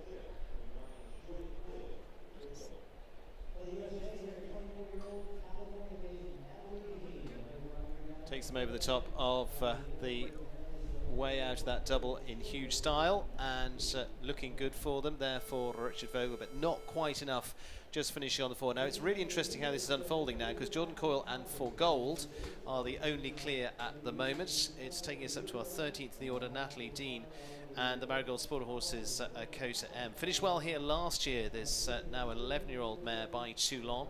This is, yeah, from one extreme to the other. Yes. The biggest horse with the biggest stride to probably the smallest horse with the smallest stride. Finished 6th in the Net Jets just a few weeks ago, jumping clear there from that point of view. 2 horses there, completely different, Eve. Which one would you go with? It really depends. I think for me personally, I tend to gravitate towards smaller horses, and if I'm not mistaken, I believe you do too. Yes. Yeah. We could share her if she'll let us. If she'll let us, it'd be fun. This is quite a strong horse too, and I think it finds a lot of power from that being so small, but she rides it great. Let's see that jump. Natalie finishing well to win U25 Grand Prix here the other day, but jumped on the teams in Aachen last year, now training with Ben Maher as well. Yeah, she's worked really hard, and she's got a great group of horses, and she's a very talented rider, and I think she's got big aspirations for the future. Yeah, it's a great round. One fence to go. Should just squeak the time. That was wonderful. Going to be good there for Natalie Dean and Akota M. And gives us the second clear round of this Fidelity Investments Grand Prix here tonight. Eve, pretty special round there from her, and follows up from a good round here last year. 100%, and they are a fast combination in the jump off. This is going to be fun. You're putting your money in different directions now. Well, Going to go with Natalie? I definitely would say she's a great contender. Yeah. Good. Over there, over the little plank. Does it well, Lauren. I mean, it was just a well-executed round. Yeah, it's an extremely careful horse. It has a lot of blood, and yeah, it was just a super round and jump fantastic. US rider Katie Diner and the Grant Road partners Borrego R and B by Nam Lassar, and Katie having a wonderful run in the fall. In fact, with the now 18-year-old horse for the Grant Road partners of New York, and they won the Washington World Cup qualifier. World Cup finalists before now, and top 5 on the week 1 Grand Prix in preparation for this. So they've been cruising in the right direction, Lauren. Yeah, this is a great partnership. Katie works really hard at the sport. She's, oh, jeez. That was unfortunate. Not the first one we've seen had the first jump down. A little bit of look there at the second as well. Now starting to settle in. I think he's settling in. He's an older horse with experience, and I think that might have just set him, you know, I don't think he meant to not the first jump down.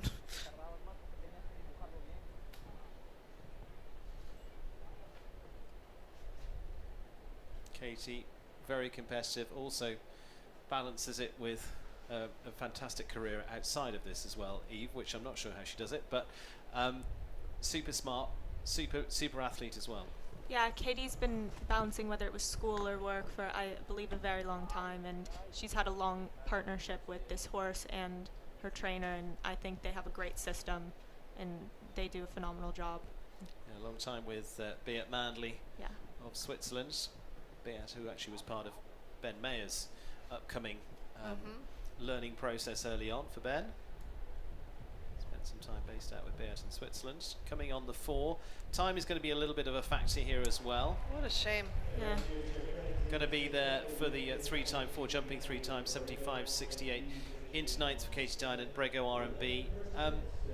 Eve, overall, a little bit of a shame there, but it was a little bit sticky to start with. I think once she got going, it got into a great rhythm, and that was just a shame to start out that way, and I think it probably woke him up, and he jumped a phenomenal round. She rode a great round, and yeah, I'd be happy with that. I think after that, the time allowed maybe wasn't her biggest concern, and she just wanted a nice round, and she got it. Get it done, yeah.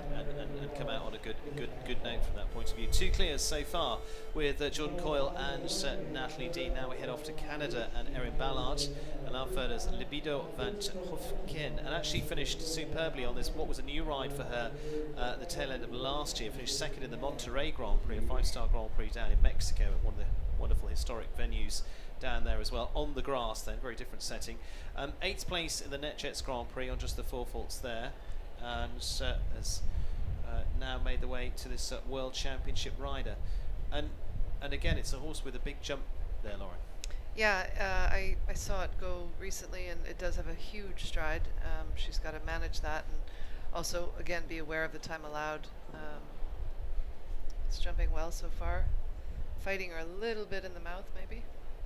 Oh, did she have one down already? I think she had into that combination. Oh, I didn't see that. Yes, they're going into that early double, I think, by the looks of that. Yeah, the orange fence. It's an explosive jumper, it really is. But here, Eve, you're now sort of into the 4 faults going, well, actually, 4 faults is still very much in the money here. You've got to think differently. I think it depends. She had 4 faults pretty early in the course, and there's a lot of jumping left, so you want to balance that. But yeah, 4 faults is absolutely in the money right now. Lauren, this turn here, what part is this playing here? Because it just again, so is a time loser, as you say. By the end gate, it's towards the end of the course, but it's a big square oxer, so it's not a fence you want to really turn right back to. I think you need to carry a good rhythm and give yourself enough time to jump it. Going to finish on the 4 there, 72.98 into 7th place so far for Erin Ballard on the 4 faults with Libido. Here a little look at the wall. a little bit sticky at the wall there and possibly caught up with them here. Yeah, it had the front bar with the back legs. It just got maybe a touch inverted. It looks like maybe it has a little bit of a difficult mouth, but I'm sure she'll get it figured out because it's a very good jumper. And well, with 2 clears still on the board, Natalie Dean and Jordan Coyle. It's on to Germany and Rupert Karl Winkelmann of Germany, and the Eichendorff horses Calvados Sun. So a little bit different here, Eve, because coming out of qualifying, we took 30 from the WEF Challenge Cup, 10 from the speed, and Rupert was top of the speed class there at the 150 from that point of view with Calvados Sun. And for the Eichendorff horses for the German rider. And again, this would be a step up for this one, Lauren. Yeah, I had a really good result. I didn't see the course the other day, but they said it was a difficult table A, meter 50. So we'll see how he gets on here. I think he's training with Sean Crooks, if I'm not mistaken. One down there at the first level.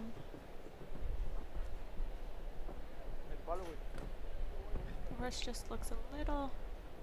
Gets a little slow on the takeoff, no? Hesitates just a touch. Just a hair. This time's going to be difficult for him to make, I think. Yeah, it's just a touch slow off the ground, but it's jumping in nice form.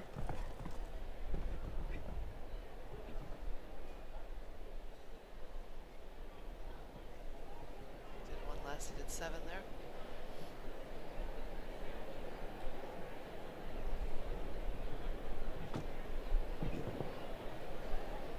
Really picking up well. He's a rider actually came into riding, if you like, at this level much later in his career. Did he? Yeah, which is and he's it's really not an picked easy it up well. thing to do. No, it's not. On to a score of 8 plus some time there. Finish on a score of 4 to answer. Takes them up to a total of 12.76.94 for Rupert Karl Winkelmann of Germany and Calvados Sun.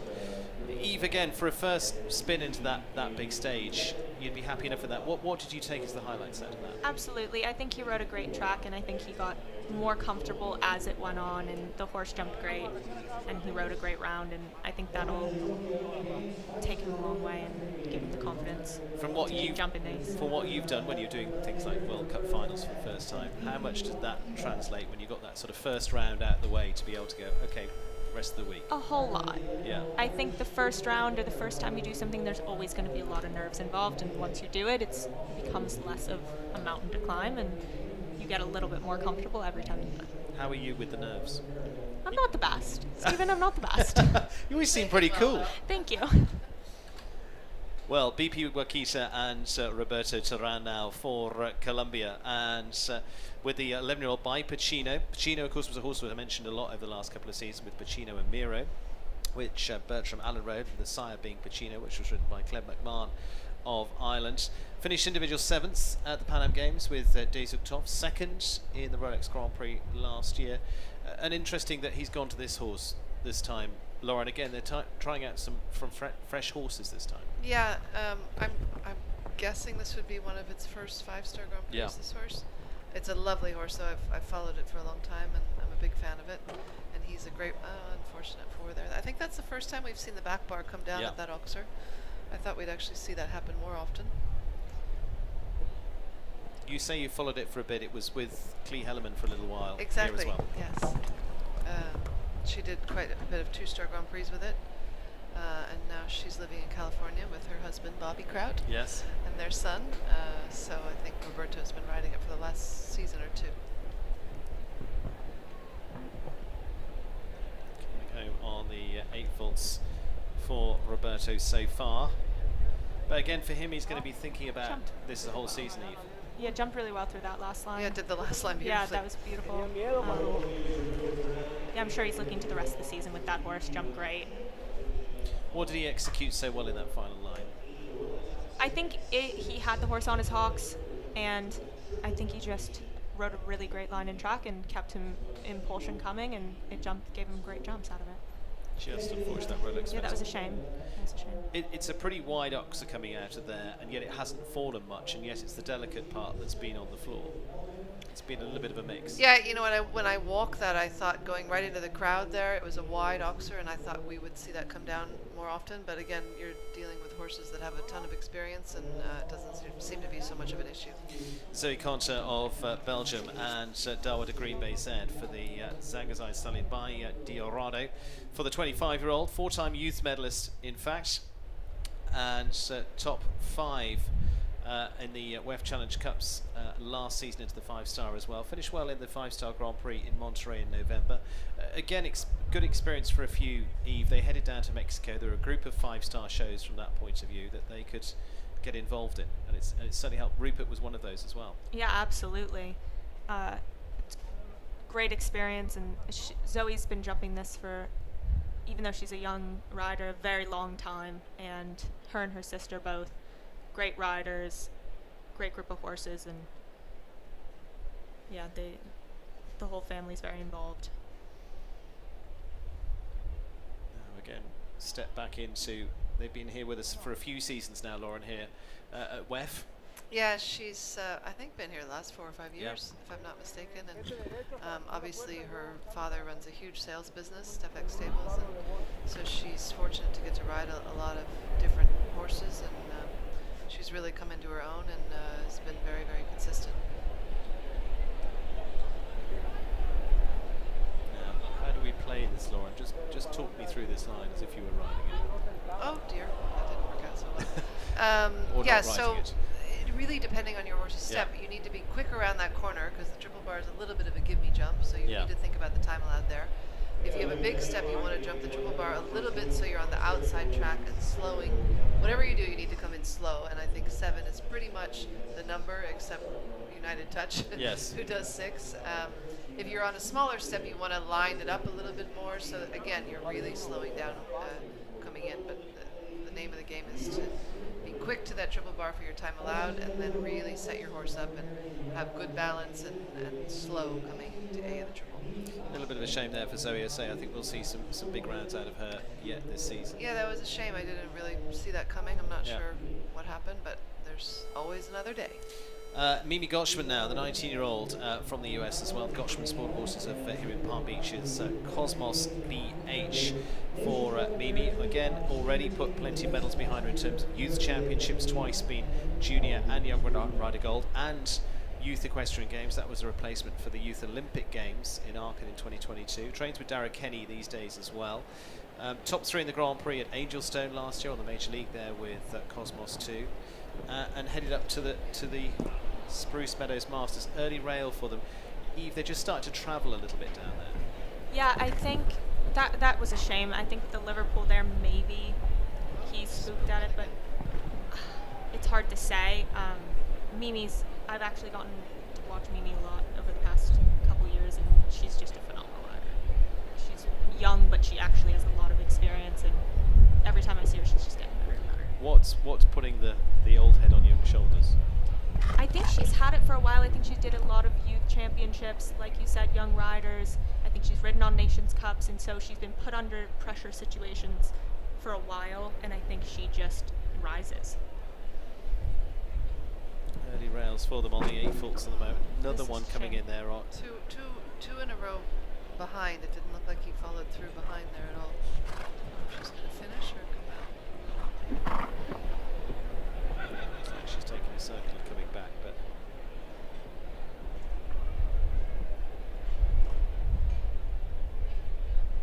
yeah, just going to try and finish on a high note. Time's obviously going to be costly in there as well, but not too worried about that. Mimi Gotchman and Cosmos BH. Lauren, finished well. It finished well. You know, she'll take that and learn from it, and I'm sure she'll watch a video and figure out what she can do a little bit different the next time. But she's a real competitor and a real fighter, and I'm sure she'll analyze that and come back stronger and better for it. Eve, you've been in this position. What do you take away from that? How do you pull yourself together and take the good bits out? I think one of the biggest things I would say is to not dwell too much on it. Yeah. She rides really well, the horse jumps really well. That was unfortunate tonight, but I think you take take what you can and move on. Put it on the put it in a case, and Yeah, put it away. a little bit. Yeah. Okay. Nina Melove, another young rider coming in here, 24 years of age, and we saw her jump a big round just a couple of weeks ago for the young French rider. Finished third into that NetJets Grand Prix as well, behind Tiffany Foster. Another horse into the field owned by the Rain family. Two, in fact, coming up here. Of course, we saw with we're going to see Nika van der Bishop a little bit later on. And for Nina, good experience last year as well, part of the Global Champions League 2 onto the teams, and with again Cartier SR, a horse that's been produced with French Dudut and Stephanie Carroll before. She's done a really nice job with this horse. It wouldn't be the quickest on its feet, but it's learning to get a bit quicker. She's got some guidance by Nick Skelton these days, and she's a very talented rider, and like we said, had a very good result a couple weeks ago under the lights here. Working for it so through the far, triple combination. She's going to have to move here. What's that? Good shot at the Oakser. Oh, what a shame.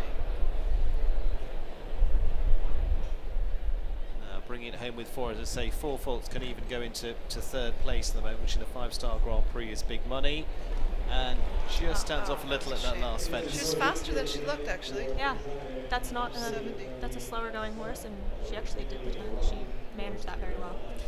Look back here, Lauren, at the Oxford. I mean, you actually said you thought she got a good shot. I thought she had a good shot at it. The horse actually looked down a little bit in the air because I thought she had good impulsion and looked like she was going to get to the back bar, but he sort of looked down and then cut down at the same time. Well, takes us through our first half, and those are the two clears at the moment. Jordan Coyle and Natalie Dean from Section 1. 20 gone, 20 to go, and we're going to take you through that second half in just a few moments' time. We're going to take a little breather, and also I think going to catch up with some of the riders as well. Danny Waldman's down at the end gate as well, catching up with some riders too.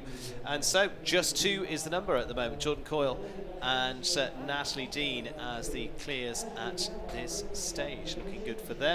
And so tractor's just heading on in, and thanks to our supporting sponsors and deliverers here tonight of big competition as well, thanks to USEF and to Fidelity Investments as well as part of tonight's big rundown. We're going to take a little breather for a moment. We're back after a very short commercial break, but 2 clears on the board so far in this Fidelity Investments Grand Prix.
My first goal when I decided to be a professional is to become like the best horsewoman I can be. It's really important for me to find the balance with my family, with the horses, that is my passion. Work with the horses every day to do what I love. I used to have like one passion was the horses, and now I have two with my daughter. So I really want to have this balance in my life. I'm Marie Ecart, I'm a professional show jumper representing France, and I'm Lola's mom.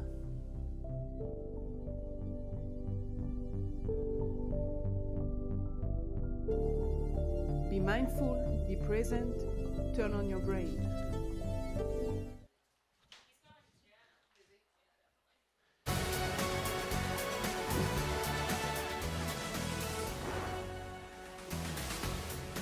Well, thanks to Fidelity Investments, presenting sponsor tonight of this $385,000 Grand Prix, and they are wonderful supporters.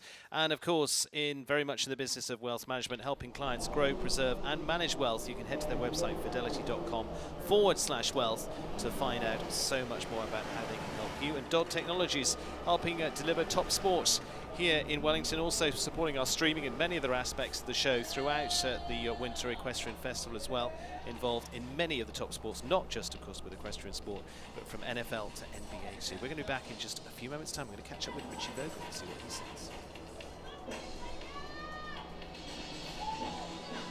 Yeah? I found. Okay, there's bandages in the cabinet. I'm bleeding. Grab 2. Sheba, what cats want.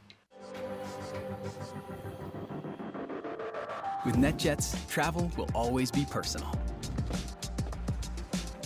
We do everything it takes to make every flight exceptional.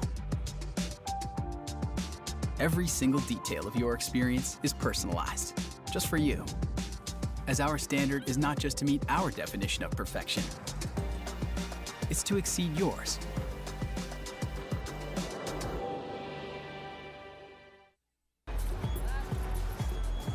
Misty? You know this person? Is your cat getting too cool? Give him Temptations treats.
Welcome back, and our thanks to US Equestrian and the USCF Network, and bringing you all the equestrian sport here from the Winter Equestrian Festival, not just, of course, the show jumping, but also this week it's been World Cup dressage and Hunter's top form as well. Fidelity Investments, our supporting sponsor of this week, week 5 of this year's Winter Equestrian Festival as well. It's where the big players are now very much out in force here in Wellington, Florida. Looking forward to the next few weeks as they progress with some big 5 stars as well.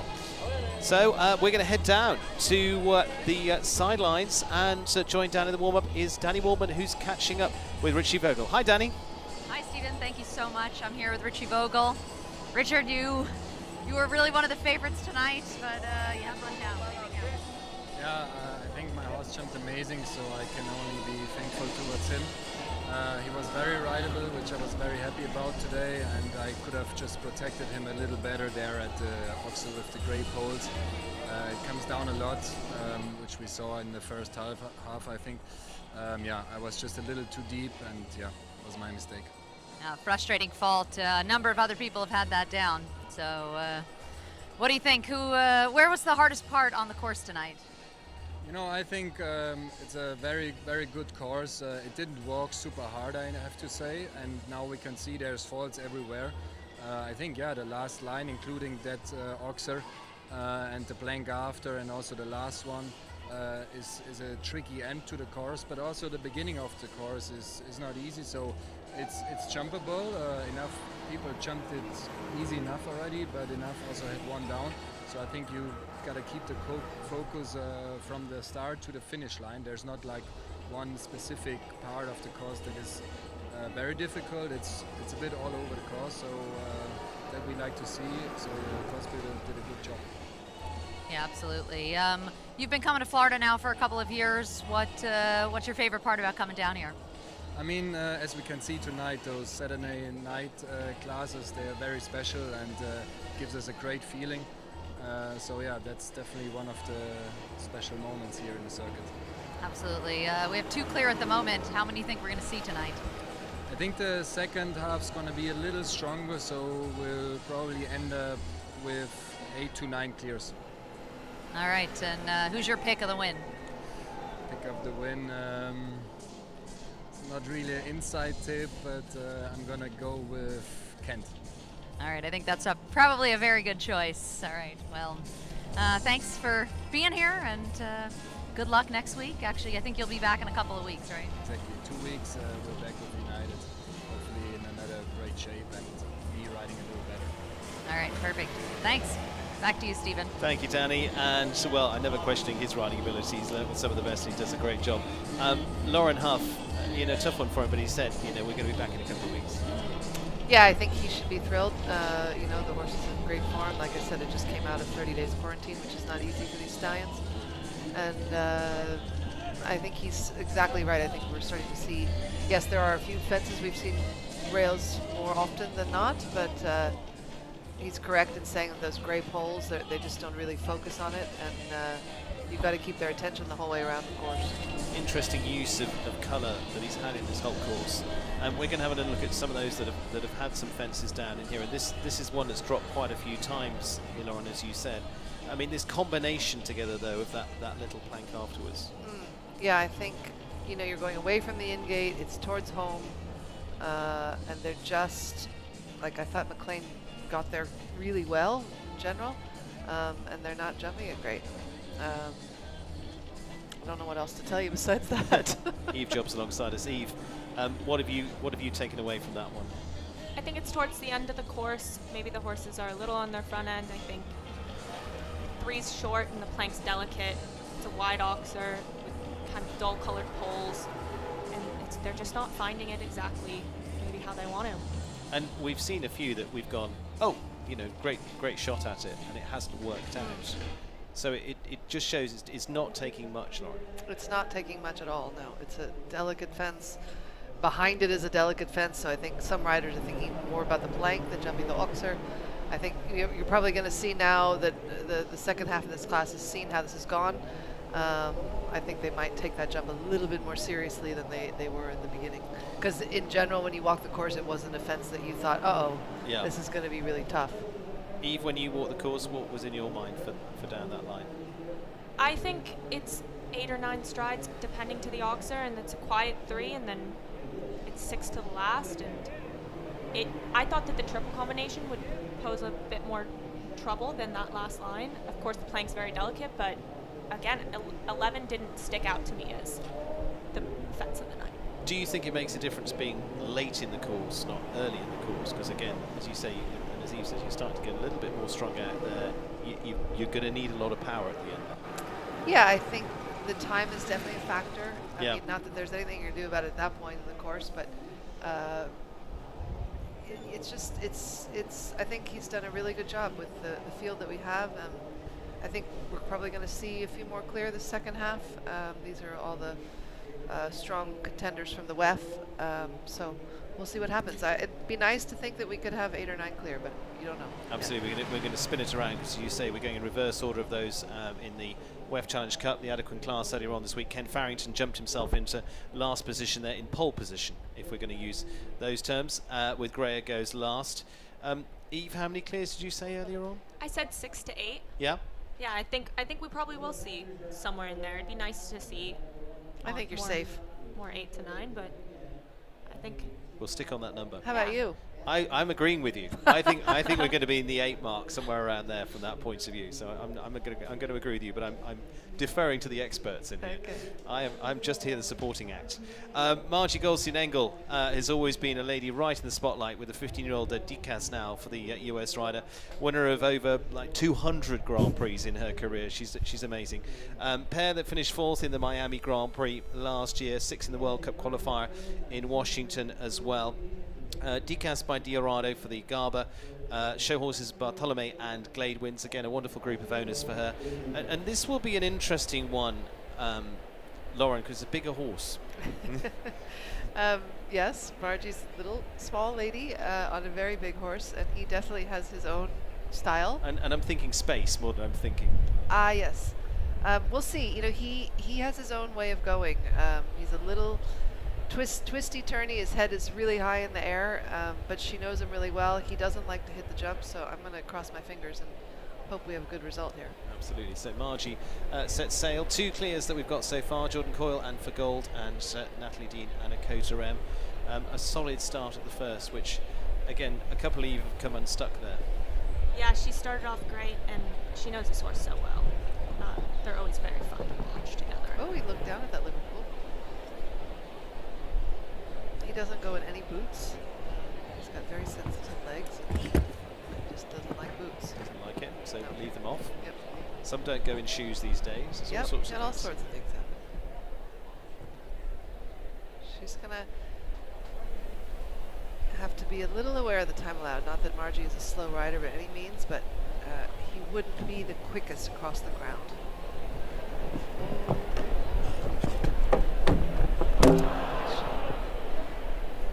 Now, interesting, because I walked the course very early on. You walked when everybody else was walking a little bit more, both of you. We were looking at that plain green pole, thinking it was going to have more of an impact than it has. You know, it's actually a really nice setup into the triple. They're all able to get their exact. She almost got a little too close to A, where B was a little bit long, so he had it behind. Yeah, leaves her on the 4 there at 72.13 for Marge Engel and Decas. Yeah, because looking at the numbers, pulling that out, you've got 2 verticals there going into that double. It's 8 meters 40 in there, which is okay with a vertical, 2 verticals. You'd expect a little bit of a longer distance, but is a little bit of a longer distance. Yeah, like I said, I feel like that's a little bit on the downhill slope of the ring, but I don't think we've seen B of the triple come down hardly at all, have we? Not a lot. Not a lot. Not a lot. Good there over the first racing fence and here to the Ox. So that, and as you say, they've handled that. Although there's a big spread on that, they've coped with that Rolex fence well. Let's go on to Luis Fernando Larrazabal of Venezuela for the 31-year-old. And with the horse owned by Victoria Hertamato, who we've seen competing this horse actually going back for the rider from Panama. I'm sure she's watching intently at home as well, or close by, to see how they go. Wonderful combination with Luis as well. Finished 15th individually at the Pan Am Games last year too. His brother actually competed in the games before that, back to 2015. Jumped Nations Cup here last year as well. This will be their second 5-star Grand Prix. And again, if you were following through Pan Am's, Lauren, I mean, this was a nice first fence. Keep seeing the first fence. I really wasn't a very big fence. I don't know if they're peeking down at that big Fidelity sign, but it's not so often you see the first fence come down as many times as we have tonight. Yeah, Luis is a really hard worker. He rides a lot of different horses, and he does a good job. I think he's coming into his own and starting to feel comfortable at this 5-star level. And I think the Pan Am Games was a great experience for him. And you always come out of those things, I think, feeling more confident and better from it. Which is why I'm going to fire it across at Eve, because she did it in 2019 and came away with a bronze medal. How much did that championship experience like he's had benefit you?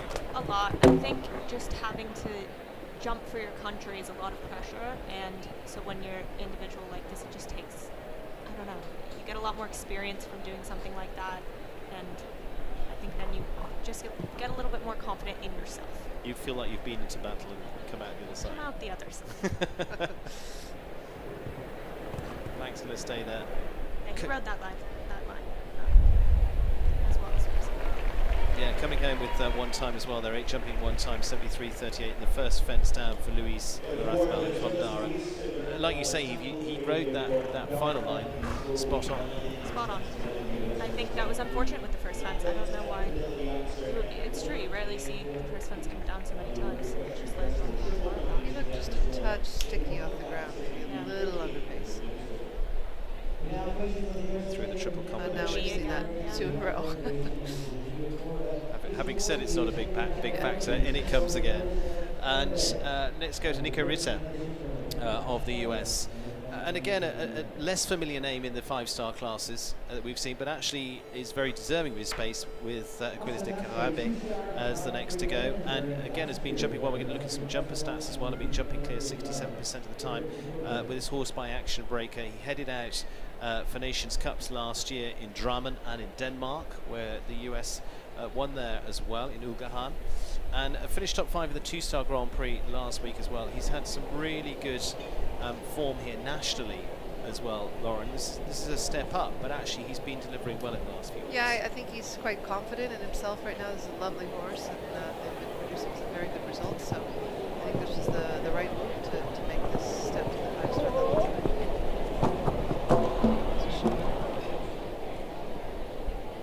Thought A was a shame. It was a little bit of a cheap rail, and then the horse looked down. But now he's going to have to keep it together here and not let that phase him. Shifting a little bit left.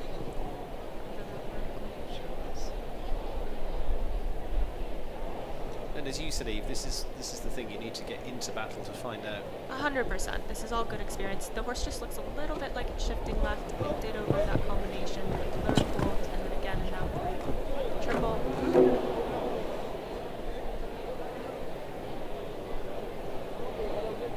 Some on the 12 faults the moment, but again, you'd want hopefully a good line down here to come off on a good note.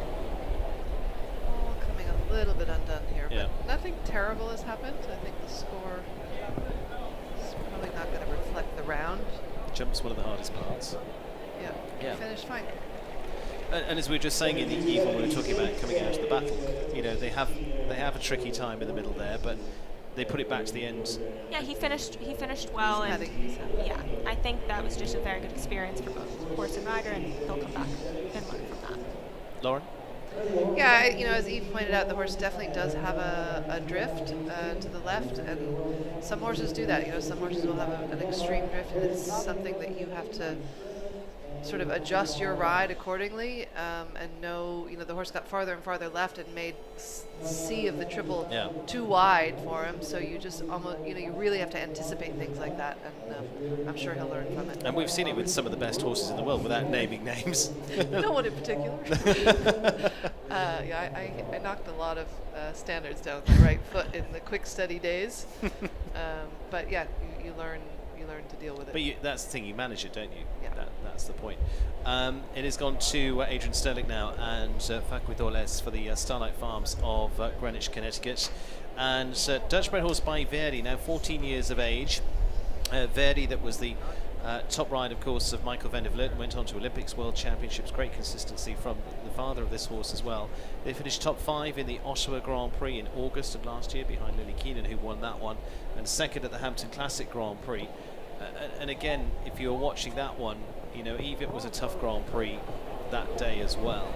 Stuck off the ground there a little bit. This is a very big horse with a very big stride, and I think this is something that she'll have to manage, especially maybe coming into the triple combination. She does a great job with him. Big jumping horse. He's not short of ability over a fence. Absolutely not. This horse is coming from the Beer Bomb stables. Yes. She does 6. Second one to do 6. Yeah. Did it beautifully. Side United touch. Oh. A little long there, but got away with it.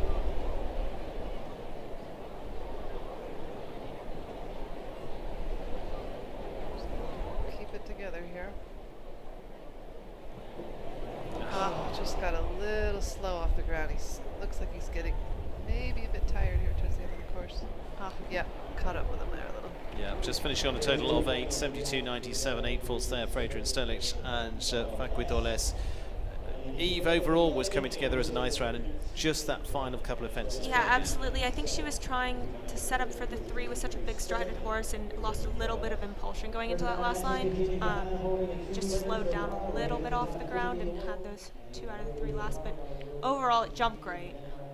And she was good to make the time, because it's not easy to make a time on a big slower horse.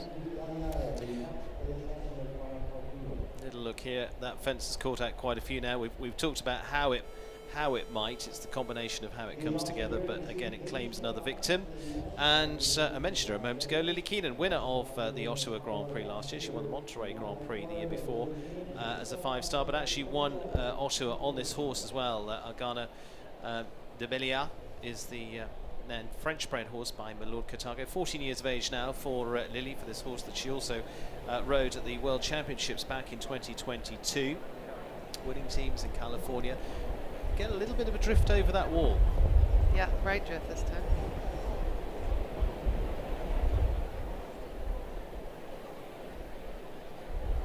She'll also need to be a bit aware of the time of this horse. He wouldn't be the quickest across the ground.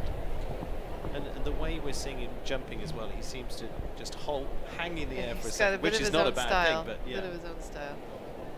But he doesn't want to hit the jumps, and that's the most important part. She angled that a little bit for the 7. Fight for that. Yeah.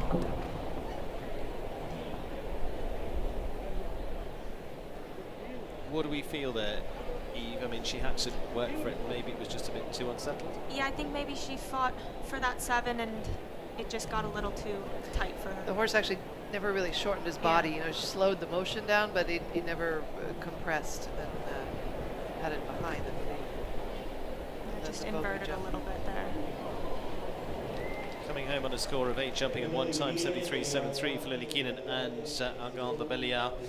So still leaves us at the 2 clears at the moment with Jordan Coylan for gold and Natalie Dean and Akota M. Here we see them coming into that triple. It's funny, we're seeing more rails in the triple now than we were the first half. Yeah. And I might be changing my mind on my 8 or 9 clear. Just saying. You can't change your predictions partway through. Anyway, unfortunately, not going to be part of that jump off. But again, big jumping combination. They've certainly got the ability there. Yeah, it's early in the season. Yeah, we got a long way to go. Mario Delorier and the well-proven Bardolina 2 for the Wishing Well Farm of New York for the Canadian rider.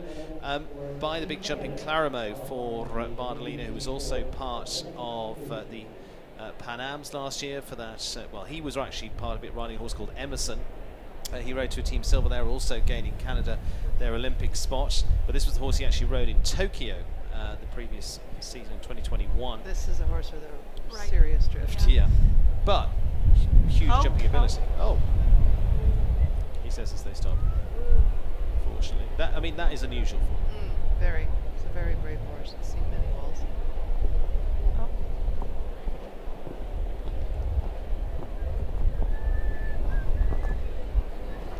Second in the $1 million Coachella Cup thermal in December. You know, if we replay that back, I think he jumped 1 and tried to be really quick over to 2 for the time, and I think the horse just got a bit surprised that the fence was even there. I don't think it was an actual stop spooking at the fence. I think he just came up quicker than he anticipated. Just went, oh, we're here. Caught him a little off guard.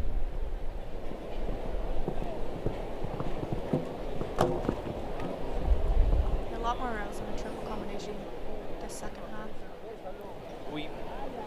I mean, it's hard to sort of point out what's different. I think gonna call it a night. He came in on 6 into that triple combination as well, and I think it was just a little bit flat maybe for that vertical. You know, the way really to get away with the 6, the horse has to get there really early, and again slowing down and shortening the stride. And I think the horse was a bit fighting him, and it just wasn't their night tonight. So deciding to retire there, Mario Delorier and Bardolina 2. Margie, where did Margie come from? Didn't she go a while ago? I think she did, but I think she might have been giving Chloe Reed a lead. You're right. You're right. I think. Sorry. I think that might be what it was. I mean, she's nice like she that. She wanted another go. She hangs out at the in-games. I would give it to her. Chloe Reed, the US rider from Ocala. Team Reed's crossover for Crossy, the Hanoverian by Cascadello. Now 11 years of age, super combination together. They were top 3 in the 150 Grand Prix here back in December twice, so consistent there. Top 5 at the American Gold Cup. And that was a tough track as well, designed by Alan Wade on that occasion. Superbly put together, and finished second to Lily Keenan in that 5-star Grand Prix in Ottawa as well.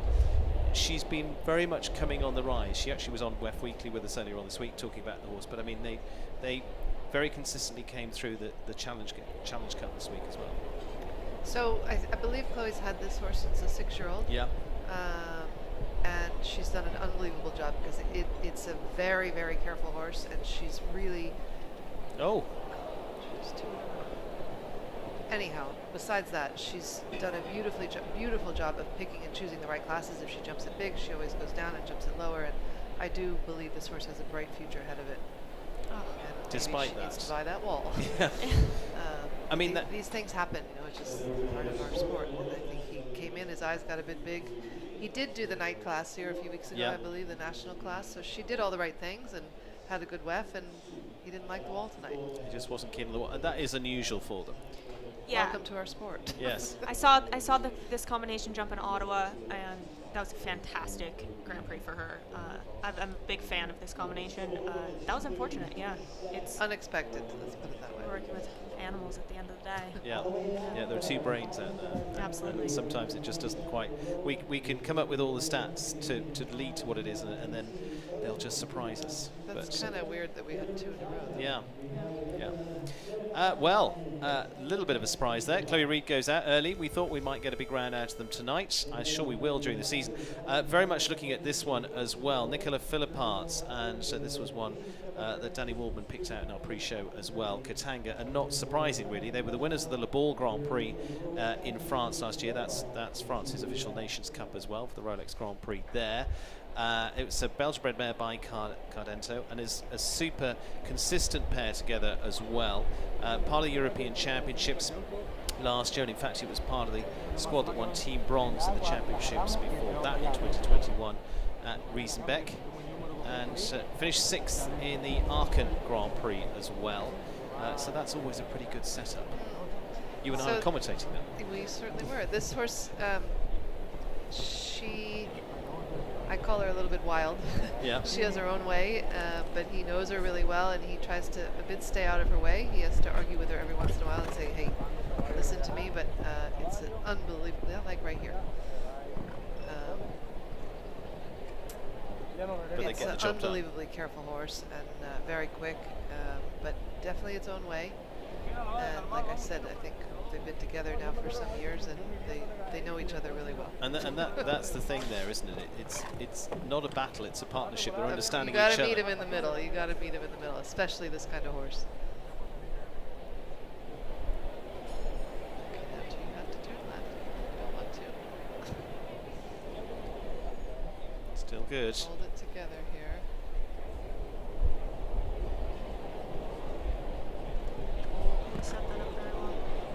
Nicola won from home. 7. There we go. And he was in 70 seconds. Yeah, that's a fast combination. 70.56 fast time there as well. As you say, Eva, they got home quickly for Nicola Philipparts and Katanga. It's one that's shown wonderful consistency throughout. In fact, jumps clear rounds 52% of the time. Looking at the jumper stats here as well for them, so that plays out for that.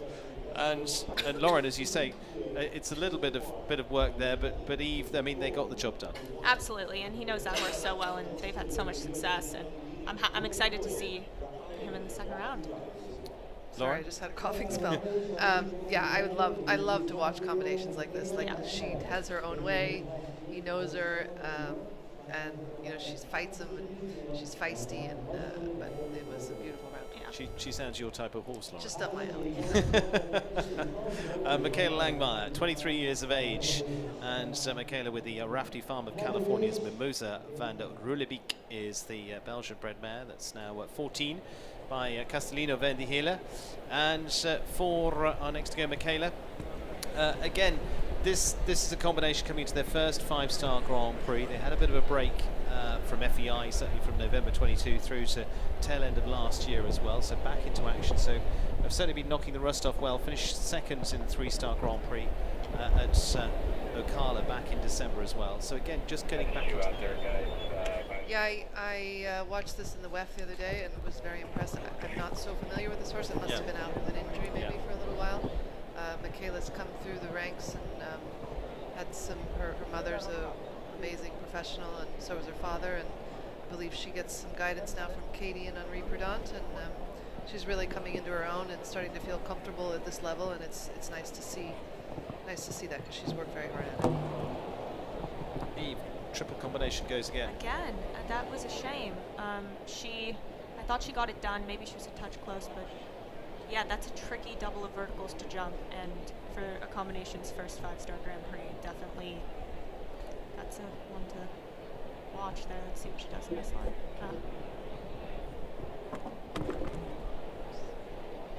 Just late on. He's just fighting with her a little bit. The mouth Yeah. looks like it gets a little bit in the way. Like he's a very good jumper and looks really scopy, but it fights a bit and then it puts its head on its chest, and I think it's hard to get the balance exactly where you need it. But she'll figure it out. Absolutely. And again, going back to that one, Eve, she's a little bit younger, getting into here. Horse is a little bit rusty from that point of view. Yeah, I think Michaela's ridden a lot of different horses and has a lot of experience at all the levels, and this might be the combinations first 5-star, but she definitely is very composed under this and rode an incredible round. Just a little bit of kinks that they'll iron out. Yeah, they'll work those out, and still leaves us with 3 clears then. Natalie Dean, Jordan Coyle, Nicola Philipparts, Beth Underhill now. And Beth with the Rain family. In fact, we've got 2 horses coming up for the Rain family. In fact, they've got 3 into this Grand Prix. It is going to be then for Beth Underhill with Nika van der Bishop, also part of that team, to win silver at the Pan Am Games as well, bringing home that Olympic qualification. Not to not talk about what we're doing, but what's your fun fact about Beth Underhill? She actually has a silver medal not only at the Pan Am Games, but from the Royal Conservatory of Music in Canada as a teenager as well. She was a top singer. Learn something new every day. So I read. I haven't heard the results, but I'm sure they're very good. So we'll see if she hits the right note. She certainly is so far. Yeah, Beth's a real competitor. Nice to see her back at the top level. She was, took a little bit of a break, and now she's so fortunate to have the Rain family behind her. And this is a really talented horse. She just got there a bit too close in the triple. And you could see there, she knew that was coming up, and by that point, there's not a lot you can do. I think that this horse has a lot of talent, but maybe sometimes it's not the easiest with the mouth. But she's had great results. And like I said, it's early in the season, so they'll get it all worked out. Beth, who picked up the win in the Le Bourg Grand Prix a couple of seasons ago as well. Beth with Nika van der Bishop, like you say, a pretty consistent combination actually generally as well, but drops the 3 poles today plus 1 for time, but that's where it came apart. Was that in on 7? I didn't. It was 7, but she just got a little fucked up. Coming up to what's been the also influential line here. It just drops the pole away, and again for a couple of the combinations in here, Lauren, they've done like the Pan Am Games, then they pretty well had a break after that because they've done a big championship. So again, they're coming back. Yeah, no matter how fit or prepared you have your horses, it's still the first big Grand Prix of the season, and there's always some kinks to work out, I believe. Next horse, and also by the Rain family, well, Mark and Tara, who will be here watching as well. The whole family involved in the equestrian sport, which is great. Kyle Tim, Casino Calvin for the Canadian rider, a horse by Casino Berlin, 11 years of age, and again coming into their early 5 stars here. Actually jumped in Spain in January on some different horses, then headed out here, and actually Beth Underhill briefly rode this horse back in 2022 as well. He's worked. And I don't know it so well, but I saw the round the other day from the WEF, and it looked very good. Yeah, jumps very well for him. Yeah, we're coming now into what were the top 10 from the WEF class as well, so we're seeing some serious combinations. But I mean, look super over the road. He's quick here. He's smart with the time.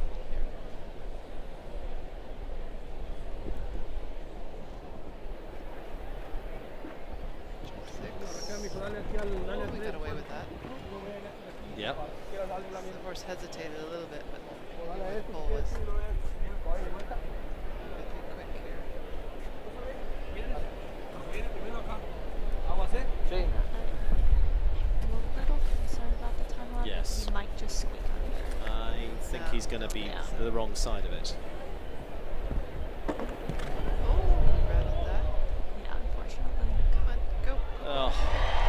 going to be frustrating because it's going to be time, but they jump clear of the fences 75-60, And but it's 3 four- times. How many times? Three times. Okay.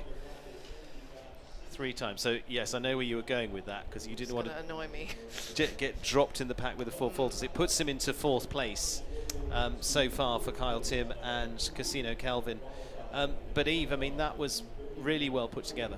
I thought so. I thought he rode the track really well, and the horse jumped very well for him. He got a little bit lucky coming into the triple combination, but we all need a little bit of luck sometimes. If you were assessing the horse, what would you take out of that? I thought it jumped a very good round. I thought it handled Saturday night very well, and I think that's a great step for both of them. And Nice to see that we're Very nice to building some more combinations for Yeah. the Canadian team, I think. Yeah.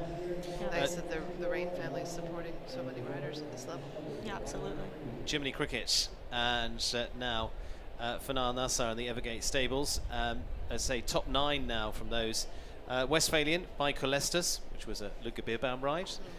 Going back with the stallions from the lineup there, and with Niall plenty of experience too. Horse actually started with FEI with Kerry Potter over into California. Kerry's a very good friend of mine. She brought it along, I think, from like a 4 or 5-year-old. Yeah. Had some very good results. And Niall, I believe this is his 2nd or 3rd season with the horse. Yes. And they're starting to get quite consistent together. Took it a minute for them to understand each other because it's a bit of a different ride. But it's looking, I don't want to jinx them, but so far so good. Winner of the $1 million, I was going to say, Queen's Cup last year as well for the Egyptian Olympian. It's just always a little tick in there from somewhere that's just catching you on a pole leaf. Absolutely. I mean, it doesn't take much. It's unfortunate.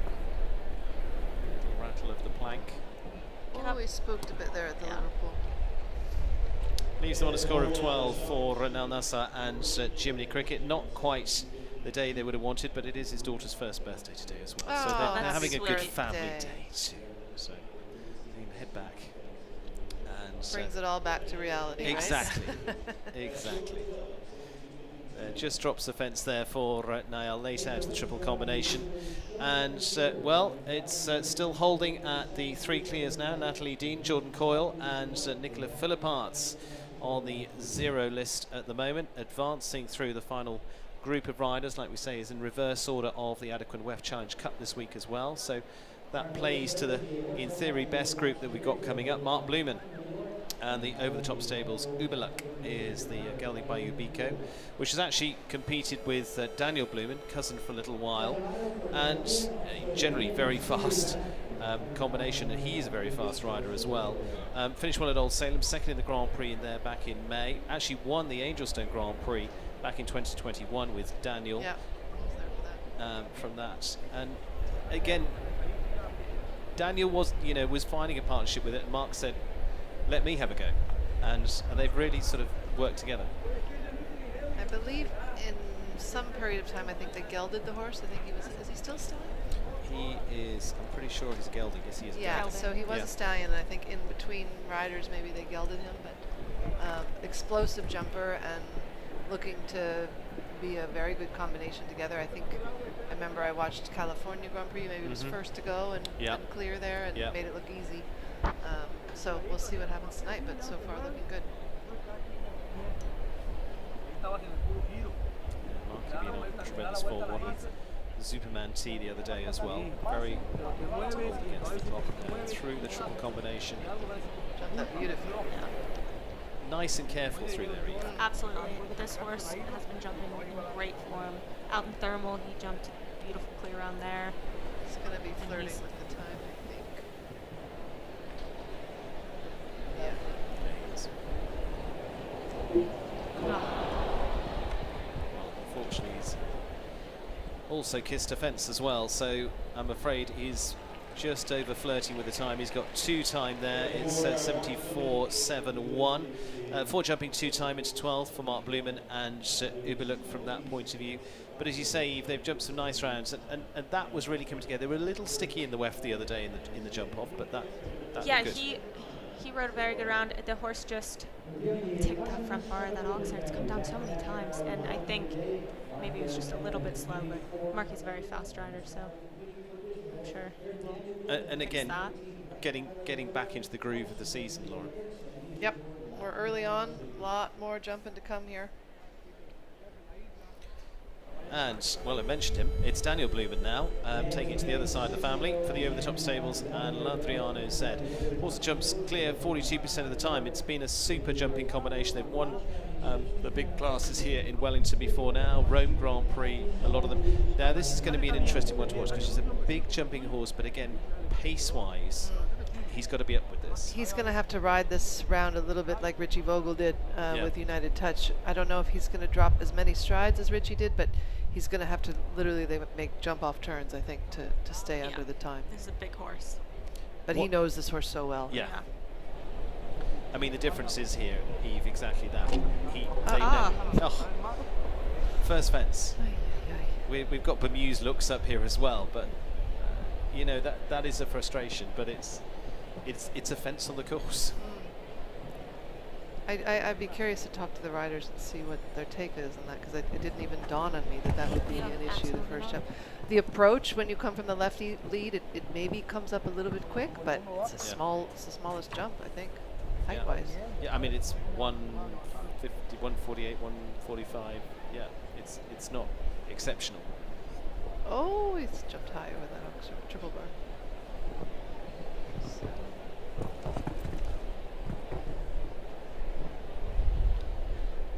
Now again, thinking about four faults. Yeah, he's looking to try to get some money tonight. Because you've got It's a neat turn run. you've got 3 faults of Kyle, Tim, and then the likes of United Touch are actually sitting in 6th place, potentially maybe 5th, 6th place at the moment. She went on 9.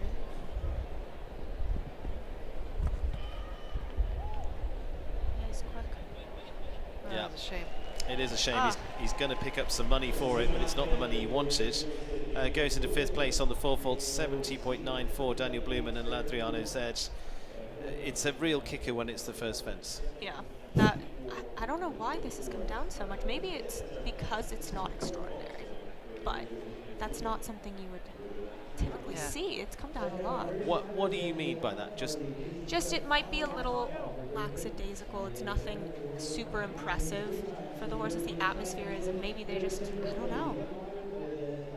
It's definitely atypical. Yeah. Well, it counts. That's the thing. So, Daniel Blumen goes into 5th. Richard Vogel is in 6th place so far. Kyle Tim sitting on 3 time faults, sitting in 4. Tim Gredley now of Great Britain has returned here to Wellington. He spent a couple of seasons here back a few years ago, and now back with a very good string of horses. Medoc de Tuxantra is the top one of those, having jumped at the European Championships last year. On this Belgian bred gelding by Der Sanat, and Tim on the Winning Nations Cup team at Hickstead last year with fellow countryman John Whittaker, who was winning there yet again. We've lost track of how many Nations Cup. That was an exciting day when they won that Nations Cup. That was pretty special for them on home ground. He rode back at the World Championships in 2006 on O'Malley, and it's been great to see him back here. He was part of the team that was second at Aachen this year. Yeah, you know, he took quite a long break from the high sport. He was still dabbling in it a little bit, just doing some 2-stars, and now it's really nice to see him back and has a lovely group of horses, and looks like he's going to give it a real shot to try to go to Paris this year. I can imagine one of his goals. I haven't seen that jump come down very often. Horse got a touch inverted and just didn't follow through behind. But this is a good opportunity now for him if he wants to be a fast 4. That was early on. I mean, that's the only slight saving grace you can say for Daniel Blumen's round. I mean, if it's the first fence, you can go, okay, go. And he did. Yeah. And now he's, I believe, sitting in 5th. Yeah.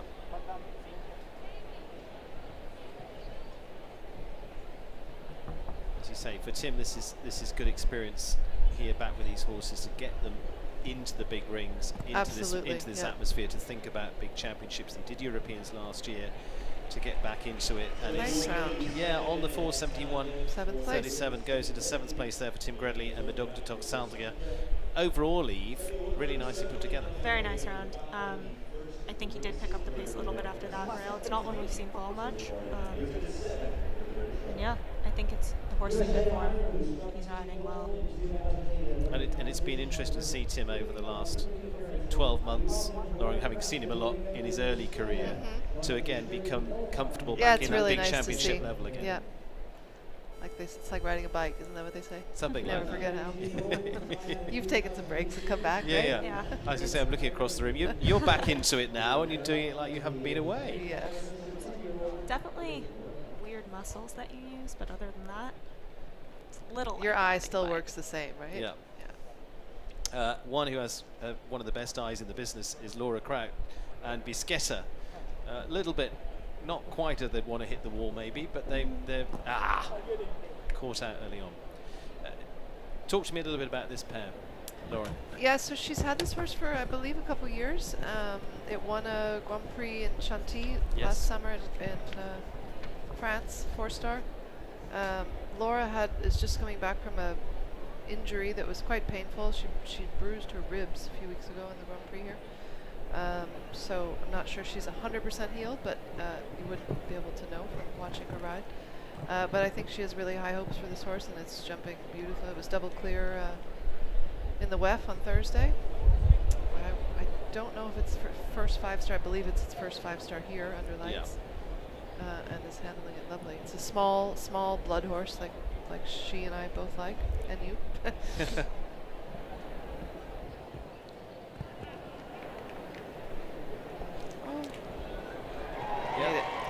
Gives it some energy at the last there. Finished on the floor, 70.71, just the 4 into 5th for Laura Kraut. She was fast. I think she'll be thrilled with that. I think the horse jumped really high over 3, got a little stuck at the wall. She had to override. It jumped really high over A, and then I think it just got a little short at B. Yeah, but it was just a green mistake. Let's see right now. Yeah, just had it in front. I think she just ran out of room, and it was a little bit on its forehand. But in general, I'm sure Laura's going to be thrilled with that. Jump through the triple beautiful. Yeah. Well, just going into 5th place there for Laura Kraut, so she now goes into that slot. Daniel Blumen in 6th, United Touch and Richie Fogel in 7th place. Cian O'Connor of Ireland, and Cian, the Irishman who's been on over 150 Nations Cups now, and again has built a new string up.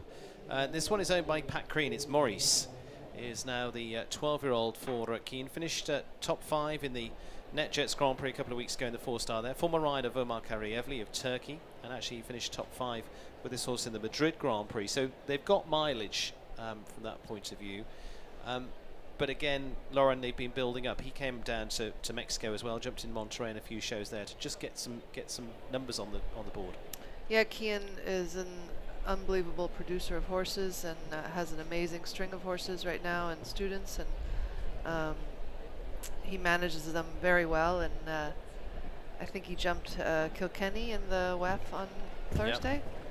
So obviously he had a strategic plan, and I'm sure he is very ready for tonight, and so far it's looking good. Hope I'm not jinxing it. Yeah, he's got to be quick here for the time. Yeah, I saw him jump this horse a few weeks ago. Here under the lights, jump right. It did the National Grand Prix, yeah? Or did it do the 3-star? I believe it did the 4-star. 4-star, yes. Yeah. That one, I meant that one. All female podium. Okay, this is looking a little slow. Yeah, if you're hitting this double at about 63, 64, you are struggling. It's just on the edge. Just on the edge.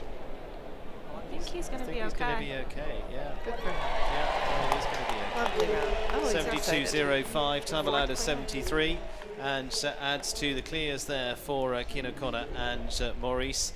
Adds another Irish name in there and gives us clear number 4, of course, Jordan Coyle in there as well. The two of them have the best celebrations so far as well. Yes. Well, we have one American. Nice fist bumps. Yes, we do. Yes, we do. With Natalie Dean in there as well, and Nicola Philipparts for Belgium. Overall, I mean, that was a very solid round. Beautiful round. Like I said, I think he manages the horses beautifully, and he had a very strategic plan, and it's paid off. Absolutely. And he's got a great string of horses, and like you said, students, and he's bringing them all up beautifully. Managing it well. As to this man, another big string as well for Dara Kenny, world number 21 right now, and riding Amsterdam for the Vlok Show Stables now. Another very good horse, 14 years of age now. Actually was formerly ridden with Mario Delorier, then went with Teddy Vlok through to the Olympics, took a break after that, and has been actually pretty lightly brought back through last year. Jumped round in that $1 million class in the Coachella Cup in December at Thermal for just 4 faults on that occasion. So again, just cruising in the right direction. Yeah, I think he uses the horse sparingly. He has Yeah. a ton of mileage, and Dara's a fantastic rider, and Teddy's been a big supporter of Dara's, and it's lovely to see this combination together. And I think Teddy's taking a break from the sport right now, so Dara's, I'm sure, very lucky and happy to have the ride on this amazing horse. Teddy's busy dealing with real life and Real businesses life. and No fun. education, all the things he's been through. Yeah.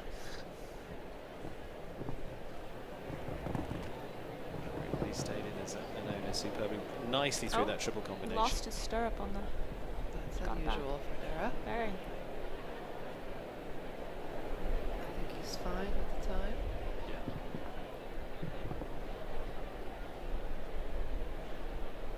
This horse is beautifully broke. You just nicely ask him to slow down. He does it. Kenny coming home strongly with Amsterdam. 2 in a row. There we go, 72.59, and well, it's looking like a strong Irish run here tonight so far. It's the 5th of the clears, 3 of them for Ireland. Cian O'Connor, Dara Kenny, and of course Jordan Coyle. Belgium, Nicola Philipparts. Natalie Dean is going to be flying the home flag. She's going to get We've in still there. got 2 Americans left. And you've still got 2 Americans left, and 2 of the best in qualifying from the American side as well, because you've got Spencer Smith and Kent Farrington. Superbly through here. Beautiful. The horse stayed so straight. Oh, there went his There you stirrup. go. As you see, Eve, he just lost the stirrup there. Just for a second, he got it back very quickly, but that's something you rarely see from him. And- And it jumped great through that triple combination and really in the whole round. That's an exciting one. And the key is to not be phased by it. And he's Or very. use on tight stirrups, like I do. Like you, they come back to you. They don't. Yes, they don't unclick. They don't unclick. But regardless of that, Eve, that's the thing is keeping the mindset there of just. Yeah, keep he going. never Can't missed let a beat. things phase you at this Yeah. level. Theodore Monseillet for our next NSA. 2 left to go, both for the USA. 2 best in qualifying, Spencer Smith and this lovely horse as well. And again, plenty of experience with this horse too. They've actually been winners here of Grand Prix before now as well. The horse now 17 years of age. Former winner of Grand Prix in Saint-Marin as well as part of the Global Champions Tour. He finished well with Keeneland a couple of weeks ago into that NetJets Grand Prix as well. And this horse was 3rd on week 1 behind Ben Maher on that occasion too. But again, Eve, they don't need a lot of getting into gear here with the 17-year-old. Yeah, I think he also uses his horse very rarely and very much picks his classes. He knows it very well, and it's 17. And yeah, he's had it for a very long time and jumped successfully at this level. Yeah, this is a great combination. And obviously jumped to 2nd place in the left. Again, this is a sign of a very good course in that, okay, there are a few jumps that have come down more than others, but pretty much we've seen rails throughout, and I think that's what a course builder strives to have. You don't want to have one place on the course that's the trap, you know what I mean? And as you say, as much as we've sort of focused maybe on the plank and that little skinny or the triple combination, when you start to look at it, It's come from jump 1 to the very last, all over. and jump 1 a little more than we probably expected. 1 or 2 more. Oh. Oh, and that one. That was you just never know what's going to happen in this sport. He's going to call it a night. Yeah, I was going to say, I mean, he'll know this horse of what's better, of whether to finish or whether to say, okay.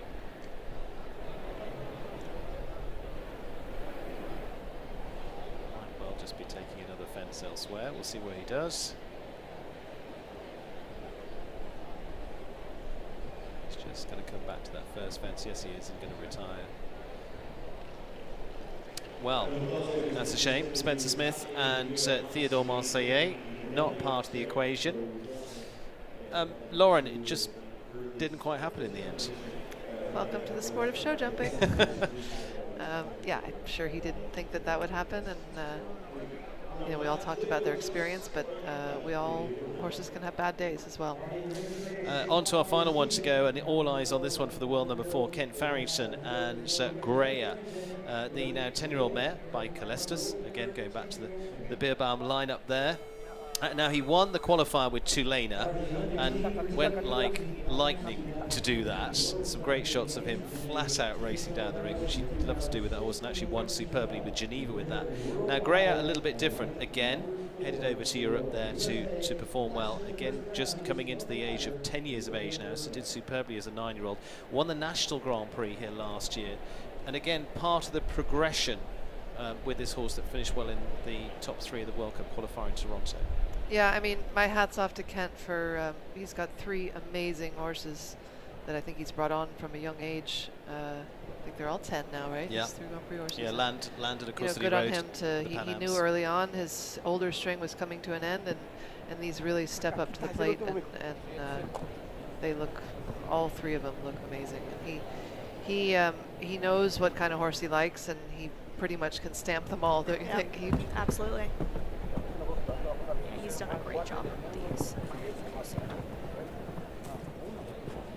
But even last year in that National Grand Prix, this horse stood out. You could see the talent. But that he's was there. also, That you know, wasn't he had a quite few blips in the road. Yes. Like the horse can get extremely careful, and you know, it takes it's a game of patience to bring these horses up to a 5-star level, and it's a lot of up and down. And I think he's really managed all 3 amazingly well. And you know, they're still young. They're still early on in their career, and but they're all coming into good form at the right time, I believe. It's getting close and going to be dangerous if he's at the end. He's got 1 fence. He's looking good for time. Super round to complete. Kent Farrington. That look easy. Yeah. Yep, going to put the pressure on down the tail end. Gives us the 6th and final clear of the lineup. Isn't that what I said? I'm sure I said 6. I think Eve got in there first with 6 to 8. I think. To be fair, I did put a range. But watching them through here, I mean, they just look seamless. Unbelievable hind end, this mare. Yeah, he made that look seamless. I think in the very beginning he struggled with this horse getting too careful, but now she really looks confident and is just doing it easy.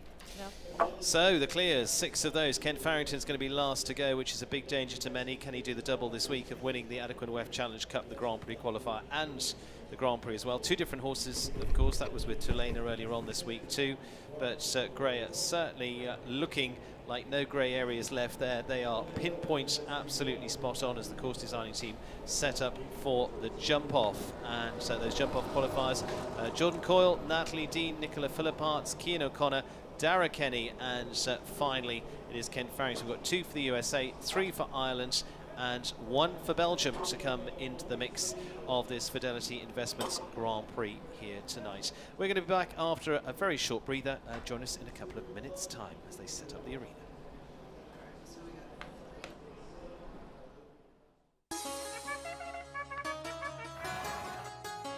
Yeah, the Pegasus is going down in a major way, the biggest. To believe in a miracle.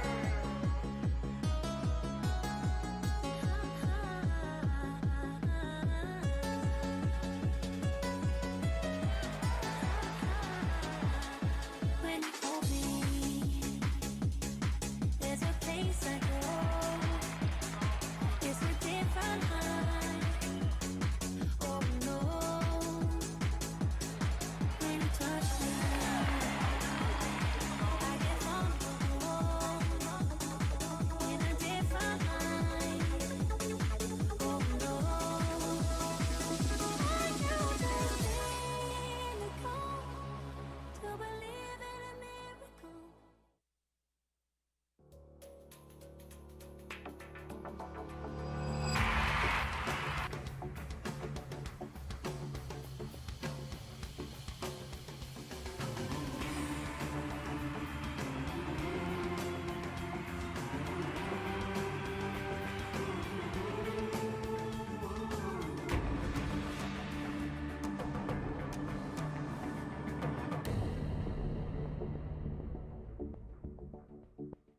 You'll know Mars for our confectionery, but we're also the people behind Buckeye Nutrition and many horse and pet food brands. Our research has been responsible for breakthroughs in animal welfare.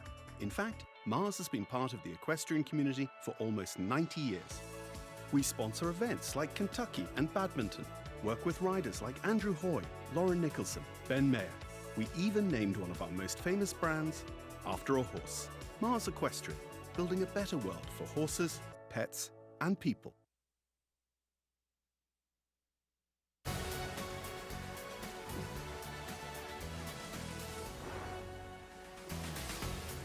Welcome back, and as we build up to the climax of this Fidelity Investments $385,000 Grand Prix, 6 in the equation, and Fidelity once again our banner sponsor for this Week 5 Grand Prix. Huge thanks to them and Dodd Technologies that bring us not only their technology here in the arena, but also developing the sport as a whole, working with some of the biggest sports in the world as well.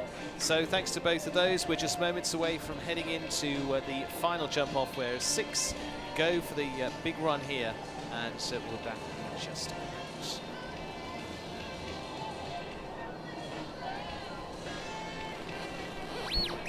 I think I found them. Really? Making your dog your ring bearer is one way to show your love. Car part. It's just a car part, look it.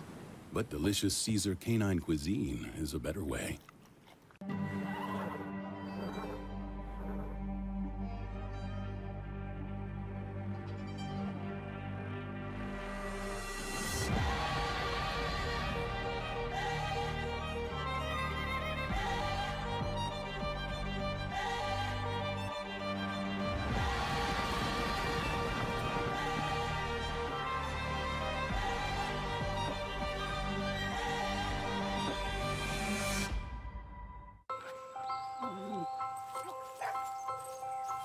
From playful puppy to adventurous adult, help keep them healthy. Heinz for life. Doors lead us to places we've never been. Your dedicated Fidelity advisor can help you open those doors. They can help you create a retirement income plan designed to balance growth and guaranteed income, and provide access to specialists who help with estate planning to look out for future generations. So you're not just growing and protecting your wealth, you're sharing it. Because doors were meant to be opened.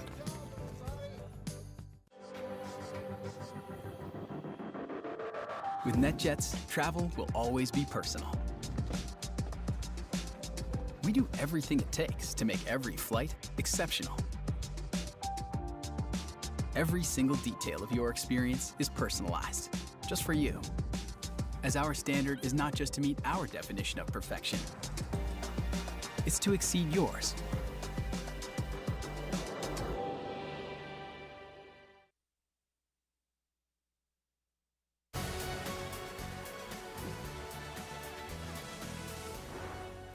Well, thanks to US Equestrian and the USCF network as well, partnering with the Winter Equestrian Festival to bring you all the coverage of the big competitions here throughout the winter months. And thankfully, it is not so wintry. It is a lovely warm evening. Fidelity Investments are heating things up, though, for us, because they're the presenting sponsor of tonight's $385,000 Grand Prix.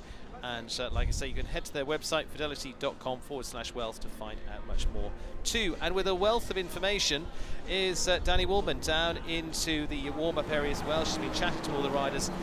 Danny, what have you gleaned as the feedback tonight? Hey, Stephen, thanks. You know, people saying it's very, very tricky out there. It was clearly a difficult course. You know, that third to last jump was very hard for a lot of the top combinations. But, you know, delicate fences, tricky, faults all over the place. People were really talking about how hard it was. It was exciting to see a couple clear right at the end. Of course, those were the best of the class. So, you know, they had come in from the qualifier being the strongest combinations. So good to see them jump clear. I think it's going to be a very exciting jump off. Did you have some feedback from the riders on that combination of why it was so tricky? You know, I think the color of the fence was a little bit difficult. I think late in the course, they had kind of a long run off of that short turn back to the Oxer, and people were just getting there a little bit too early. Horses not judging that top hole well. The color like Lauren said, blending in a little bit to the ground color, and they just really struggled to get over that jump, and maybe anticipating that 3 stride as well. Well, let's have a little look at what came out of that, because of course it is 6 clears in there as well. Early one was an excited Jordan Coyle, and for gold there, Lauren. Yep, little enthusiasm. We love enthusiasm. Yeah, I mean, he made it really look like a walk in the park, actually. We didn't anticipate all the trouble that we'd see after that. Well, Jordan Coyle is going to be leading off into that jump off. Little tickle there through the triple combination for them as well. And then on to Natalie Dean, who finished well here last year as well. Eve, she's been on top form. Yeah, she's going great, and that's a fast combination. I'm excited to see what she does in the jump off with it. But that was a very exciting clear round tonight. Well, Natalie there getting in there, and it is also the Le Ball Grand Prix winning combination with Nicola Philippart and Katanga. Danny's pick as well tonight as well, so I'm not sure what she thinks about that one. Absolutely. I thought he jumped a great first round, so he of course was my pick, and I think he's going to be one of the fastest. And again, jubilation from Cian O'Connor here tonight as well, as he puts a super round in with Maurice, very much going in the right direction of their plan there as well, and leaves 2 left to come, 1 for Ireland and 1 for the USA in our final 2. But the Irish Olympian in the mix, as is another Irish Olympian as well, with Dara Kenny and Amsterdam. Lauren, how much do we go to the well here? Yeah, I think this is going to be a really, really exciting jump off. Dara, I wouldn't call that the fastest horse in the class, but he is one of the fastest riders in the world, and he's going to get every inch out of that. And then we've got Kent in great form going last. How much pace do we think we've got out of Breyer here? He's hungry. He's in good, you know, when you're in good form, things go your way, and I think it could be his night, but we still have an exciting jump off ahead of us. Those are the clears: Jordan Coyle, Natalie Dean, Nicola Philippart, Cian O'Connor, Dara Kenny and Kent Farrington. Eve Jobs alongside us as well. Eve, what's your thoughts? Which way direction are you going? I think Kent's in great form. I think he's going to absolutely blaze around. I also think Natalie Dean, a young rider, I think she's very hungry. I think she's in great form with that horse, and that is a fast combination. That's a very fast combination. Looking forward to that one. Could, as you say, burn an early round in. Fidelity Investments sponsoring our course move around here, our animation. Let's take a look at what it is going to look like for those going into the jump off. Let's head down under the bridge as well as we go and take a look at the jump off course. And I'm going to come to Lauren Huff for this as well. Lauren, what have we got? We're starting over the other side of the arena, the orange. Yeah, so we're going to start with 4B. The Liverpool's obviously gone away. Short turn back. They removed the little island there, so you got to turn back as short as you dare to number 4. I think you could possibly see 7 strides down to the vertical 5, and then again a quick turn back to what was the triple bar, is now an Oxer, to BC of the triple. I think it's going to be 9, possibly an 8 for a big mover. And then a roll back here to what was an Oxer, now a vertical, I think tight as you dare. And then as fast as you dare down to what was that flimsy little plank, which is now our Fidelity vertical. So 2 verticals at the end, which is you don't see so often. So I think if you're clear to there, you're going to see some fast movers down to the last 2. Now, a couple of verticals late on. Is that going to be a bit of a speed bump, Eve, or do you think that's going to be you actually want to have a run at those? I think you have a run at that. I think if you're clear up until then, you have a run at that, set it up as best you can. Yeah, I think that the turn there will slow you down, get the horse a bit on its hocks, you have a good distance there, and then you have to take every risk and absolutely keep it together as much as you can to the last jump. So this should be an exciting jump off. Turn the hat as around. they all are. Turn the hat around and go. Yes. It's as simple as that, especially when you've got Ken Farrington down on the end. So the barrier goes up, and in comes Jordan Coyle of Ireland to start things off into this jump off with For Gold. Now this is going to be one of the bigger tracks for this smaller horse for the Falkirk Farm here, Lauren, but they have got pace and they'll give it a chase. George's a competitor. He likes to win, so I wouldn't say he's going to take this easy. I'm sure he's going to. What do we have to lose with 6 clear? you got to go for it. Yeah, absolutely. And finishing in 7th, by the way, was Kyle Tim and Casino Calvin on the time faults. Laura Crouch dropping into 8th, Daniel Bloom in 9th, and 10th for Richard Vogel in the end. But the rest of the place is to be decided. Jordan Coyle has the dubious task of being the pathfinder here into the jump-off. We're going to take a little look and see what we get. Sometimes I didn't mind if I had a fast horse. I didn't mind being first in the jump-off. You go as fast as you feel like you can, and you put pressure on the rest. And then they start to take risks that sometimes will cause a pull down. So not the worst place to be. It was quite tight there. So easy.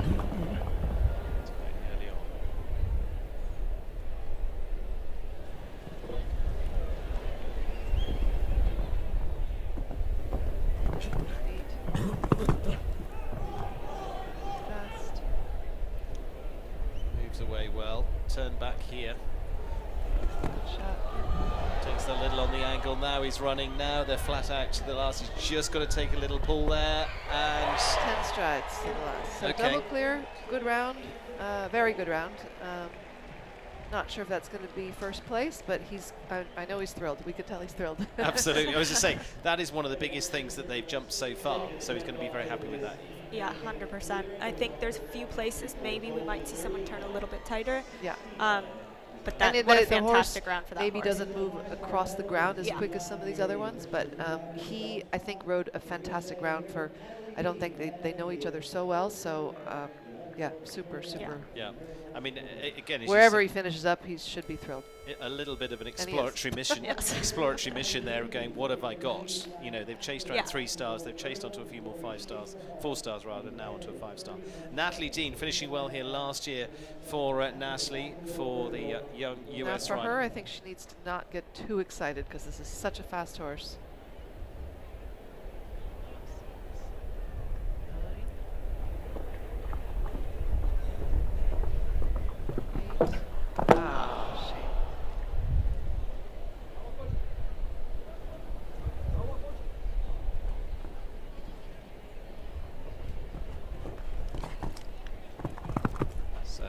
For Natalie Dean and Kosa M. So Jordan Coyle breathes a little bit deeper now. I think if her plan was to do 8 there, which she ended up, perhaps she could have put a little more of a bend in it because she got there quite stuck in the 8. So not her night, but again, fantastic first round, and one of my most favorite horses in the class. So finishes on a score of 8. 2 down this time, 40.13 for Natalie Dean. Eve, she gave it a good shot. She did, and I think she did just get maybe a touch close to that vertical. If she was planning the 8, I agree. I think she maybe could have put a little bit more bend in it. But I mean, the horse jumped a phenomenal round that first round. Just not their night. Yeah, not their night, I'm afraid. But it could be for this one. Nicola Philipparts and Katanga. Now, again, we're into different territory here, Lauren, because this is a pairing that have been and done it. I watched them first-hand win the Le Ball Grand Prix together. They've done some super stuff. Fast jump off. And in Aachen as well. They've got all the tools for this. Yeah, I think the hardest bit for him is going to be the rollback to the second to last if she doesn't argue with him too much.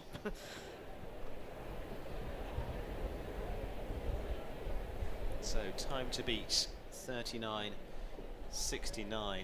Good angle on the first jump. Jordan was landing over the MS fence at 17 seconds, just as little. 8. Yeah.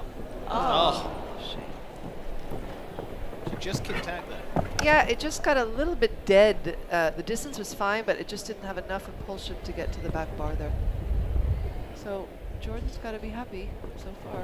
Yeah, keeps moving up the places. Jordan Coyle sitting there. Oh, lost a shoe. Or a bell I think it was a boot, I think.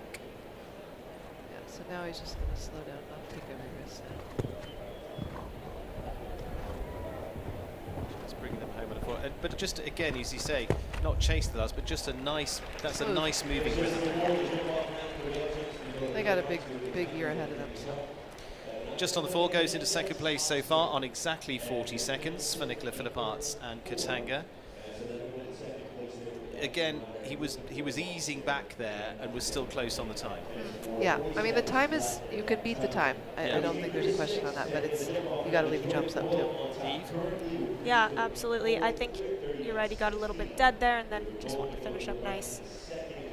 It's tricky. You have to, from 1 to 2, kind of be as tight as you want, but that's also a big wide officer. officer. Yeah. That's not a small officer. I don't think he narrowed it from the first No, that round. looks just as wide to me, but I think that might just be a place you have So it'll to be interesting take to a see second. what Kian's game plan is here. If he goes for a solid double clear, or if he takes a risk and tries to beat the time. 3 gone, 3 to go. Cian O'Connor of Ireland. We've got 2 for Ireland and 1 for the USA, but it is the best of the crop. Cian O'Connor and Pat Green's Maurice. Delighted with that opening round, and now we can really start to find out what they've got to work on together, because this is again pretty new territory for this pair as well.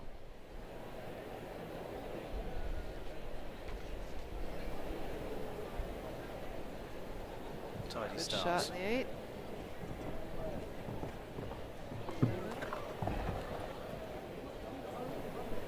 Like I say, Jordan was over here in 17. Pretty level.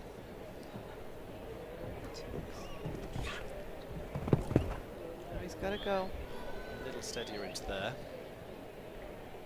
It's a little bit wider. Gets a slice at it, 39-69. Cian O'Connor and Maurice with a good chance here. And going to get there at 39-36. Yep. New leading combination, Cian O'Connor and Maurice.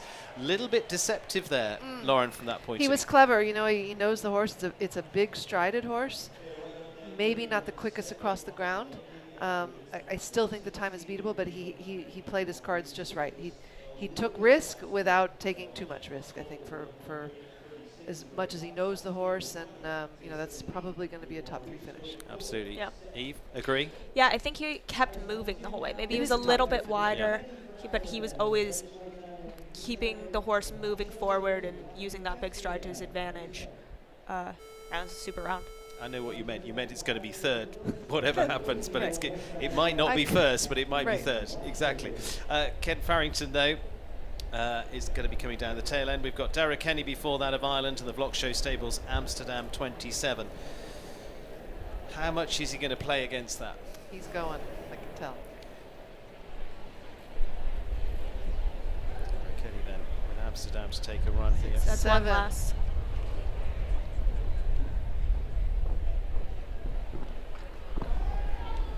That's one more. I think so. Yeah, so leveled off the numbers at this point, but again, whoop, lands there in 16. So playing the right time-wise here.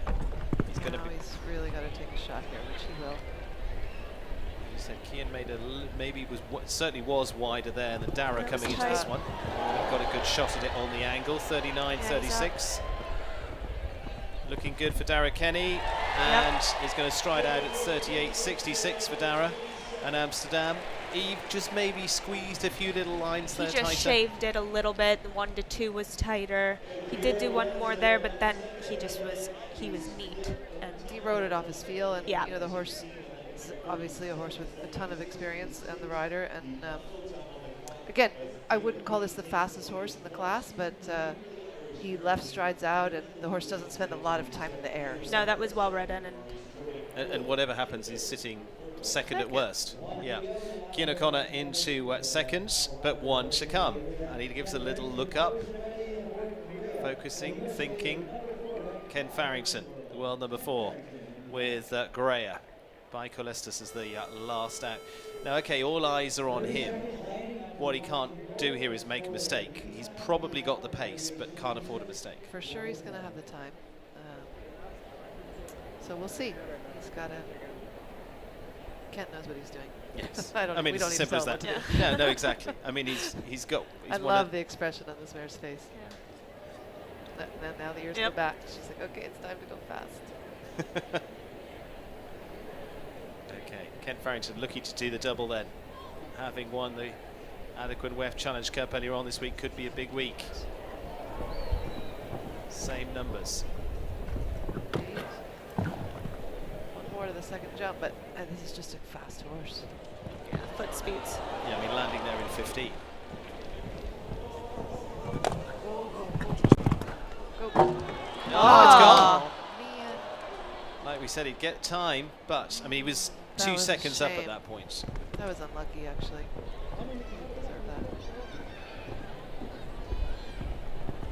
that. Well, he's going to come home again, 38.53. Ken Farrington just finishing on the 4, and so would have been good enough to go into the lead. Squeezed that margin down a little bit in the end. He goes into 4th place with the 4 faults, but Dara Kenny 1-2-3 Ireland is a 1-2-3 Ireland. Yes, Dara Kenny, Cian O'Connor, and Jordan Coyle. But as you saw there, I mean, he didn't really back off at the end there because he wasn't far enough. But if he needed to squeeze a bit more, he felt he could have done. For sure. Yeah. Again, I don't think he deserved that rail.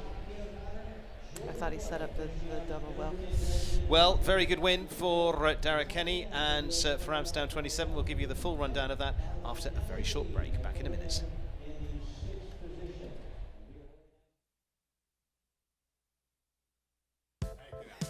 Doors lead us to places we've never been. Your dedicated Fidelity advisor can help you open those doors.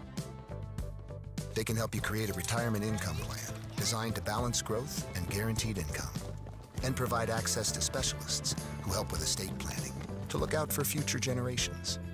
So you're not just growing and protecting your wealth, you're sharing it. Because doors were meant to be opened.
Well, the final lineup there with Dara Kenny at the top with Amsterdam for the Vlok Show stables for Teddy Vlok. Great support for them as they finish top. It's an Irish 1-2-3. Cian O'Connor in second with Maurice.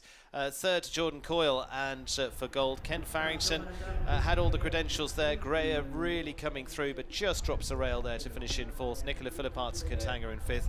Natalie Dean in 6th for those going into the jump-off. We're going to take a look at the winning round as well. Alongside me, Lauren Huff and Eve Jobs to take a look at that as well. Super result for Dara, and again, consistency there in there, Lauren. Absolutely. Oh yeah, you know, he was clever here. He did one stride less than everyone else, and then he reacted accordingly. He thought, oh, I need to set my horse up, and did end up on the 8, but then very, very fast here back to the Oxer, which set him up in a good bend in the 8 to the double. And then this is, I think, where he won right here. He was very, very clever here. Super turn back. Good balance. And then that chase for home coming tidy there. Final fence, 39-36 to beat at that point. And then again, he didn't take every risk to the last, and I think that was a smart move, and it obviously paid off. Smart round played out there, and Dara Kenny with the ribbons on and ready for the presentations here. Eve, what did you make of all of that? I thought he was just very smart with it. I thought he rode the horse wonderfully, and 1-2 was very tidy, and he did one more than Cian did down to the vertical, but I thought he just rode the horse he had, and he did a really good job and shaved off the time where he could, and it's fast enough today. It's efficient and it's well managed. Yeah, it was. Yeah, as simple as that. There we go. Presentations coming up. We've got the Grooms Award there, and thank you to Double H Farms. And well done to Dara Kenny, who finishes top there as well, and salutes the crowd here tonight. And what a wonderful lineup as well. We've also got the full rundown of our top 3 for the podium presentation coming up too as part of tonight's Fidelity Investments Grand Prix. Throws a ribbon to the crowd, and as they stand and watch, waiting, it's another tick in the box for Dara Kenny to bring another Grand Prix home here in Wellington, which is his winter home as well. Lauren, a good result all round for those 3. Absolutely. You know, the course designer, hats off to him. Ended up 6 clear, very, very good class. No major disasters. Okay, a couple horses spooked at the wall, but unusual really. And I think everyone normally will come out better from this. And that's the sign of a very, very good class, in my opinion. Well, there's our 3, joking along, all 3 of them under the same flag of Ireland, and so they'll be very happy with that. They're ready for the Nations Cup. Yeah, put all 3 straight out now into the Nations Cup. But Jordan Coyle and For Gold for the Falkirk Farm having their best result to date at that level, finishing top 3 and with a big smile across his face. Same for Cian O'Connor as well. Their super result there with Maurice to finish into 2nd place as well. There we go. And all smiles there for Dara Kenny, who stands at the top, and well done to them. And so we welcome forward Peter Petron, Vice President of Financial Consultant for Fidelity Investments, to make the presentation. Well done to our leading 3, joined together at the top of the podium. And definitely Irish eyes are smiling tonight, and definitely their teeth are saying the same as well. Good result for them in the first of the 5 stars of the season here in Wellington. Ladies and gentlemen, we ask coming up for the national anthem of our winning rider, which of course is Dara Kenny, and it's a nice one for all 3 because it's the same national anthem as it is going to be the winning ride, coming from the Emerald Isle as it comes from Ireland. The country of Ireland.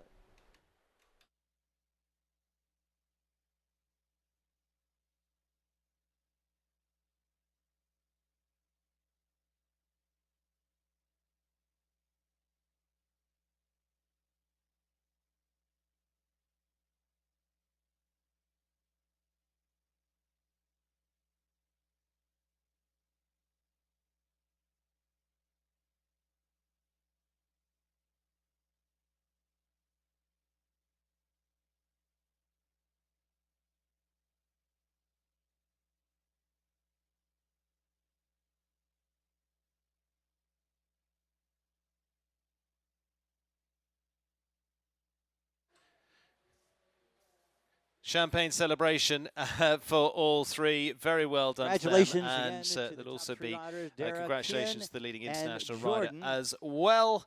And so well, it is a swig of champagne for Dara Kenny and for all the team. But they've still got more jumping to come over the weekend. They've got a lot to do tomorrow yet as well. MA's 150 series. My grateful thanks to Lauren Huff and to Eve Jobs joining us tonight. And Eve, hope you enjoyed it. I really did. Thank you guys for having me. It was so fun. Absolute pleasure. Nice to bring a bit of Californian sunshine in as well. 2 Californians here, by the way. Exactly, exactly. Lauren, thank you as ever for being a part of that as well. Super performance for them, and Dara Kenny there receiving the award for the leading international rider with Martha Wachtel, Jolly Curry, Douglas Elliman, together with Michael and Wendy Smith, proud to sponsor that throughout. And handing that to Dara Kenny. Super stuff for him. What a week for the Irishman. As I say, there's a little bit more left to come into this 5-star week. Tomorrow is also going to see the MS 150, but walking away with the first 5-star Grand Prix of the season is Dara Kenny, and with Teddy Vlox Amsterdam. Wonderful result for them. And I think basically will be bringing us to a close here tonight. Thank you very much to all of those for being a part of tonight's broadcast. Like I say, we'll be bringing you the big 5-star Grand Prix also across the various channels, including here with the ESPN team as well. So for now, I'm Steve Wild to say thank you very much to you from a wonderful Wellington International. And a super result for Derek Kenny and Amsterdam as the winner of today's $385,000 Fidelity Investments Grand Prix. Reminder that all games aired on ESPN networks. You can see all of the competitions here are streamed and archived on the ESPN app as well. And this has been a presentation from ESPN2. Good night.